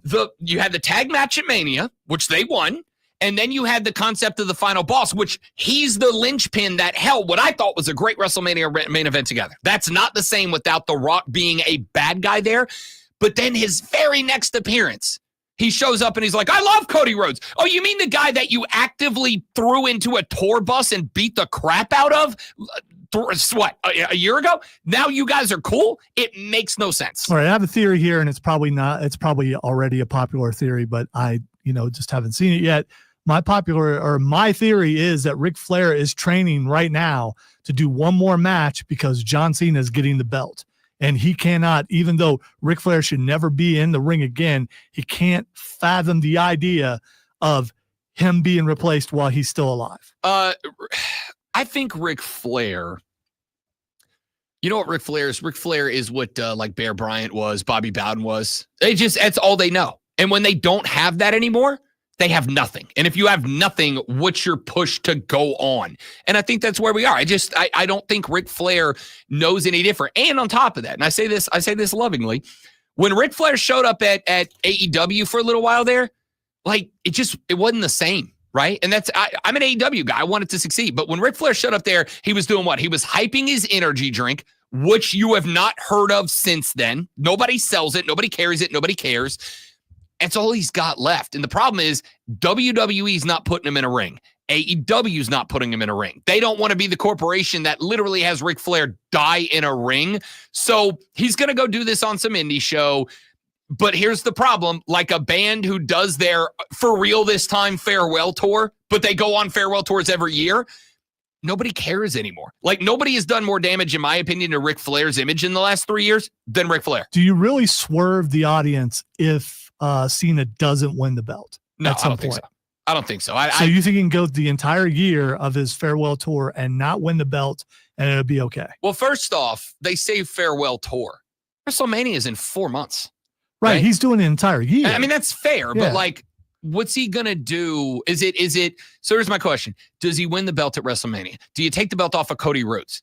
If so, what do you do with Cody Rhodes? Do you take the belt off of? He didn't say which belt. That's also true. And I mean, but the record is heavyweight champion, not all the belts combined champion. It's heavyweight. So if he's going to set the record, he has to become the champion. Well, it could be. I think it could be Gunther, and it works just as well because Ric Flair didn't win all of his championships in the WWE. I understand, but they were all heavyweight championships. These aren't intercontinental. They're not American champions. No. He has to win one of the big belts. I don't think he has to win Cody's belt. So I think he could win Gunther's belt, and that's fine. But then again, what do you do with that? All you're doing at that point is you let Cena carry it, get the record, and then he gives his rub to whom? Do you give it right back to Gunther and go, okay, what was the point of that?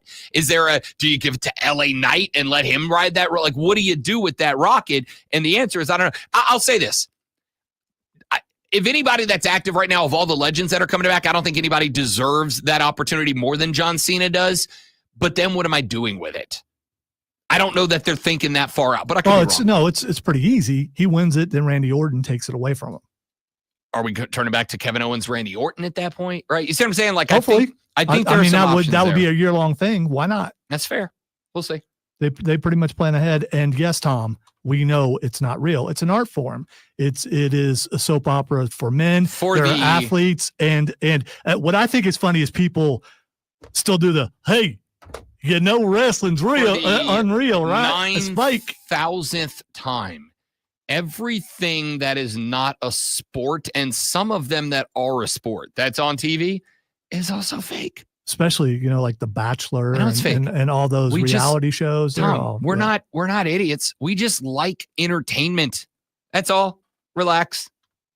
Good job getting your show name on my show, by the way. Well done. That's good marketing. I could have ignored it, but I think it's fun. I don't care. Get the ride the rocket, baby. The Rob Brown Show is on top. 3-time South Carolina Broadcasters Association Sports Talk Radio Show of the Year. If you can use me to get yourself some shine, good luck. Good luck. And let's do one more on our way out to break. Let's mix genres here. All right.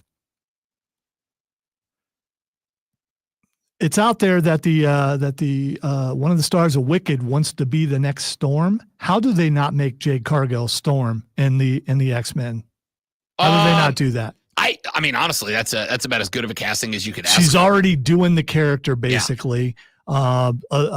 Some acting lessons would help her out. And how much does she really have to talk as Storm? I mean, enough. That character is so beloved that I think there's enough that she would have to do as an actress. I'll say this. I don't think the Jade Cargill problem has necessarily been on the mic. I think it's just been she's a relatively stiff wrestler, but they don't use her as like pure muscle. I'm gonna punch you in the face until you fall down. They try to make her like an all-around wrestler, and it's like that woman is chiseled out of granite. Are they worried Let her about throw people into the roof? Are they worried about China comparisons or Glamazon comparisons? No, I don't think so, because she's a different kind of built, right? Like China and Beth Phoenix were both like stocky, but Jade is again a Greek goddess. Just let her be her. But I can absolutely see her being cast as Storm. My question is, what are we doing with the X-Men? Give me more Gambit. All right, that's a nerd crossover I didn't think was going to happen, but here we are. Kane says, Tom, Spider-Man isn't real, right? You take that back, James. Oh, man. All right. Come back, wrap the show up. Last chance to vote. How many local sporting events do you go to a week? None, some, many, or all? Text your answer to 844-326-3663. We will talk about that when we come back on the Rob Brown Show in the Fan Upstate.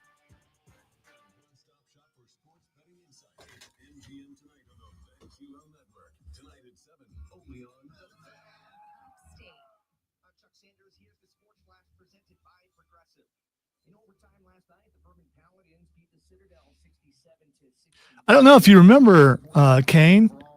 They let Solo tear Cena up. They did. And Solo up and coming. He really is. There's some other guys that think it. There's some guy. I think the guy who just lost the championship, who is also a South Carolina Gamecock, that would be a fun match to him. And the fact that Cena has already given him advice down on NXT before. I think that would be kind of fun. Braun Breaker versus Cena. He doesn't really need the rub, but still it would be good.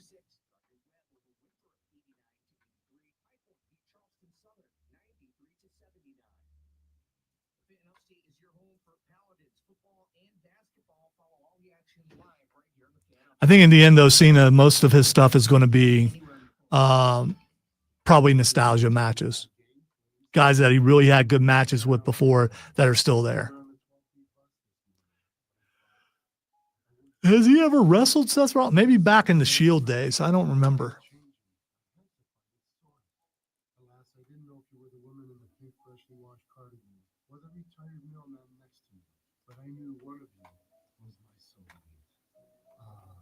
Scent of Game Planes. Try Game Planes with OxyBoost and Febreze. When you're hiring, have you ever felt like you're missing out on many great candidates? It seems impossible to find them. Well, they're not hard to find when you know where to go. ZipRecruiter. ZipRecruiter helps 10 million people with their job search every day.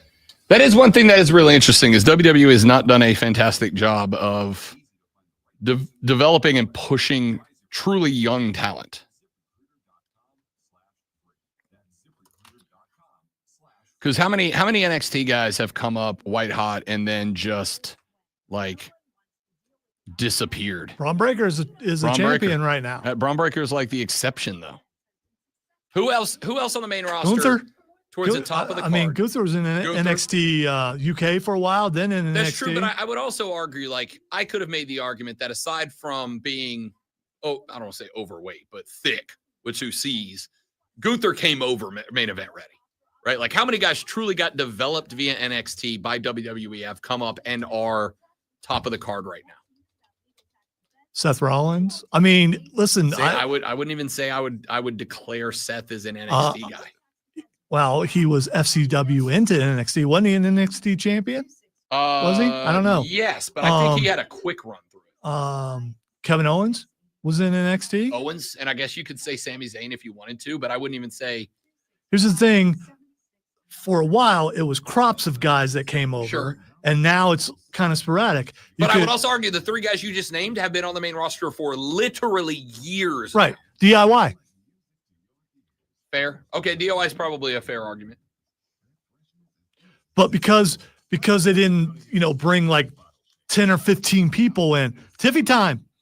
She's now the champion. She was there. And also the 4 horsewomen, all from NXT. I was watching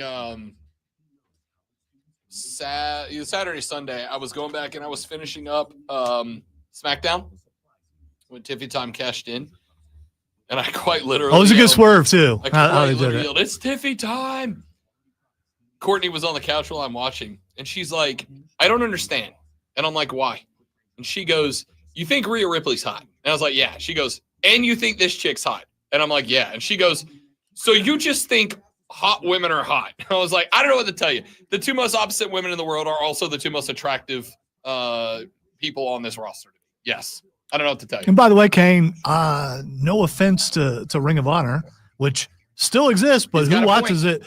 No one really watched Ring of Honor. I don't disagree, but that's not the point. The point is, I could make the argument that Ring of Honor has been as successful as a WWE Finn Balor. I can make the argument that Ring of Honor has been as successful as a developmental program for WWE as NXT. How many guys through the history have just came in and only went to WWE? There hasn't really been Since that many. Since the NXT era, a few. But again, I would not argue that Gunther Which or is Seth why they or also Kevin have Owens that, or Sami Zayn were made by NXT. That new program for the indies, too, so they can do that. I mean.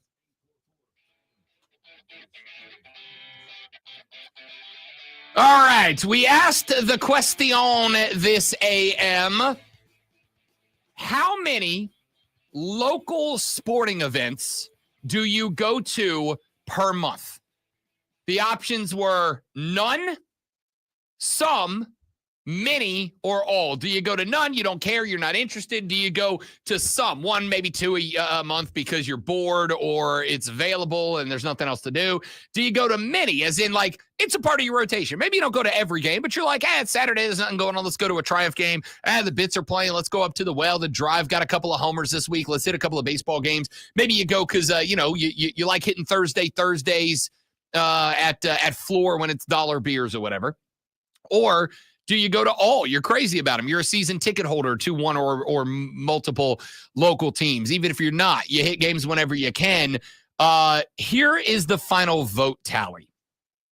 Of the votes cast, Lonzo, we had an equal number of votes say 0 or some. Like I go to one if I'm bored.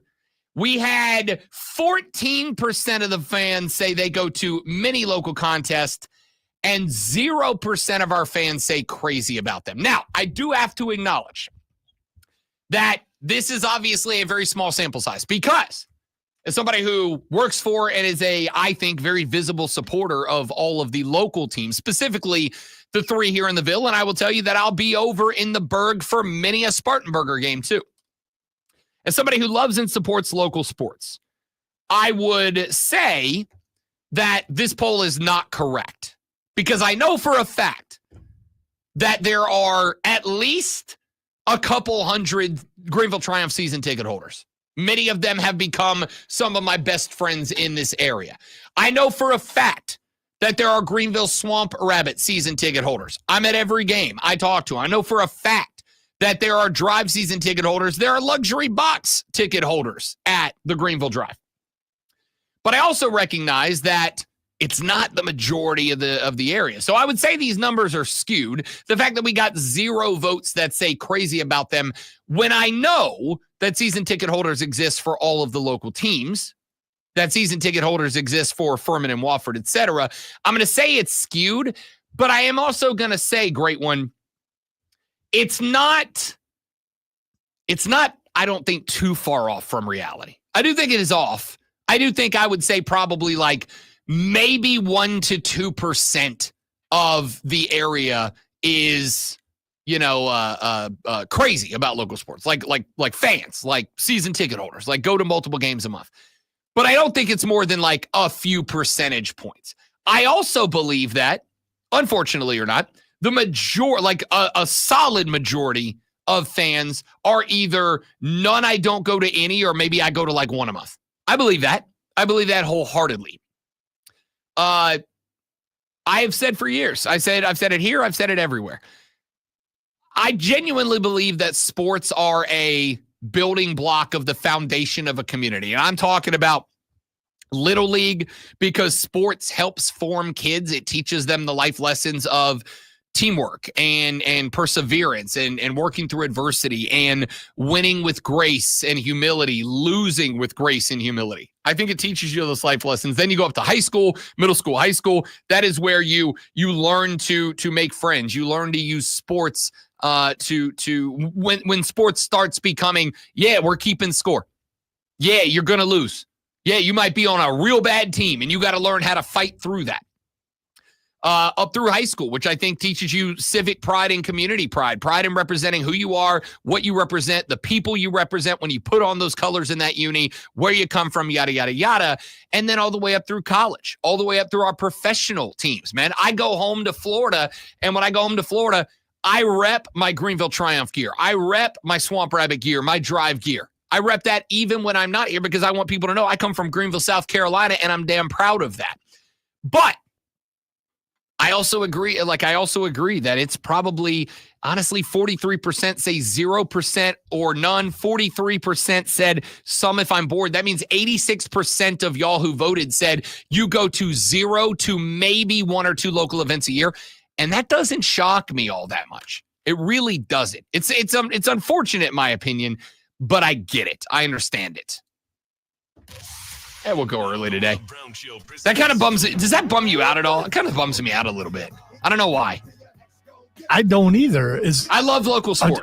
So when you go to these events, there's only like 15 people there. No, that's why I know this poll is skewed. Like So- Saturday night, we got a country music concert after the hockey game, and I know they're going to put 8,000 in that building. That's a good number. I know I go to Triumph games. I know just the Reedy River Riot alone has upwards of 100 season ticket members, of which I am one. I know that there is a representation, but I also know, as we have said 100 times, Lonzo, we're in a 1 million person market. We are a top 70 market in the United States. And growing. We'll be top 50 in the next 5 years. We are in a huge market. So that is why I believe that number is probably closer to like 1 or 2% than 0, but it is still 1 or 2%. I don't know why it bums me out. I think it's because I love local sports so much, but it does. All right. The first thing that's Xing is Jessica Alba. Jessica Alba. I don't know or care why Jessica Alba is trending. Jessica Alba should be trending all day, every day. All right. So it's not a thing that you should be happy about unless you're a single guy and she's back on the market. Back on the market. She just got a divorce. It's weird. She's trending and it's one of those things where they were on X. It shows them when they're like 18 to 20 and how she's one of those people who never changes. She looks the same. She does look the same. And she's in her 40s and she looks the same. Yep. Jessica Alba was she was the it girl for a hot minute there back in the early 2000s. Played Miss Fantastic in the OG Final Four movie. It was not good. Played the OG Final Four. Fantastic Four, not Final Four. Sorry, Fantastic Four. Very different franchise. But yeah, man. So I'm sorry to hear that about Jessica Alba. But if you guys are out there and you're eligible, shoot your shot, young man. Dude. Do it. I mean, shoot your shot, young work for bucks. Travis Kelce. There was a video like a year or two at an NBA game where Jessica Alba walks by, and I don't remember who it was, but it was like an NFL player, an older NFL player and a younger NFL player, and you can see on the video they caught him. He like hits and he like points at Jessica. He's like, "That's Jessica Alba." And the young guy was like, "Who's Jessica Alba?" And there was this huge thing for a while about how you can draw the divide in generations, not by music, not by whatever. You can draw the divide in generation based on like what young attractive females in movies we were attracted to. And Jessica Alba was for those of us that are now in our late 30s, early 40s. And you were in the next generation if you looked and went, "Who's Jessica Alba?" All right. The next thing is Xing is Tony Khan. Tony Khan is Xing because AEW is for the record, I thought Fight for the Fallen was pretty good. I thought that little week of shows they had was pretty good. Now they keep it up. Does this have to do with Aleister Black? No, but last night, by the way, last night's show was pretty good. I haven't watched it yet. Yeah. No, this has to do with your boy Mad Dog Russo. Oh. Who earlier this week destroyed in his way Tony Khan and his dad over the handling of the Jacksonville Jaguars. I'm okay with that. Because honestly, the Jags are a dumpster fire right now. I'm okay with that. He calls Tony the kid. I honestly, I'm okay with that. Right? Because at the end of the day, let's call it a buck. Tony Khan isn't anything special. He's a guy that won the genetic lottery and was born to a billionaire who has so much money he doesn't care what his son does with it. I mean this. If I was born to a billionaire, I also would have started a wrestling company, and it would have been better than AEW. But this has to do with Jacksonville, who he's very involved with. Yeah, no, he is. He's not the GM, but he's like assistant to the GM for the Jags. And again, the Jags have been a dumpster fire for, I don't know, since Fast Freddie Taylor left, since Mark Brunell left. All right, the next thing that's Xing is Paris Hilton. By the way, where the hell did Paris Hilton come from? Like she ruled the world for a while back in the late 90s, early 2000s. Then she disappeared for 20 years. Now she's got music and cooking wear and clothes, and she's all over my social media. Like Paris Hilton disappeared for 2 decades, and now she's back to being queen of the world again. I think she might be a mom now. That's not why she's Xing, though. She just lost her home, along with Billy Crystal and Eugene Levy and John Goodman. These are all names. James Woods. I mean, there are all these big name actors who've lost their homes in the California fires. Yeah, let's. I want to say this, and I want to say if there's one thing I am serious about when I say to this today, I do not care that you are different from that region politically or geophysically or whatever it is. This situation is sad. And at some point, even if it's not for the celebrities, Paris Hilton's got money to replace her home. James Woods has got money to replace his homes. There are people over there that are hurt. There are people that are over there that are not movie stars, that this is a devastating issue to. At some point, we are going to be called to mobilize to help. Just like people got called to mobilize to help after Helene hit here, we are going to be called to mobilize to help. And I hope that you will put aside your political differences, your philosophical differences, and when fellow Americans need help, as we have always done, let's rally and help. That's it for us, y'all. Have a great rest of your day. Thanks for being here. I'm Rob. He's Lonzo. We'll see you back here tomorrow to do it all over again, but better on the Friday edition of the Rob Brown Show in the Fan Upstate. Later.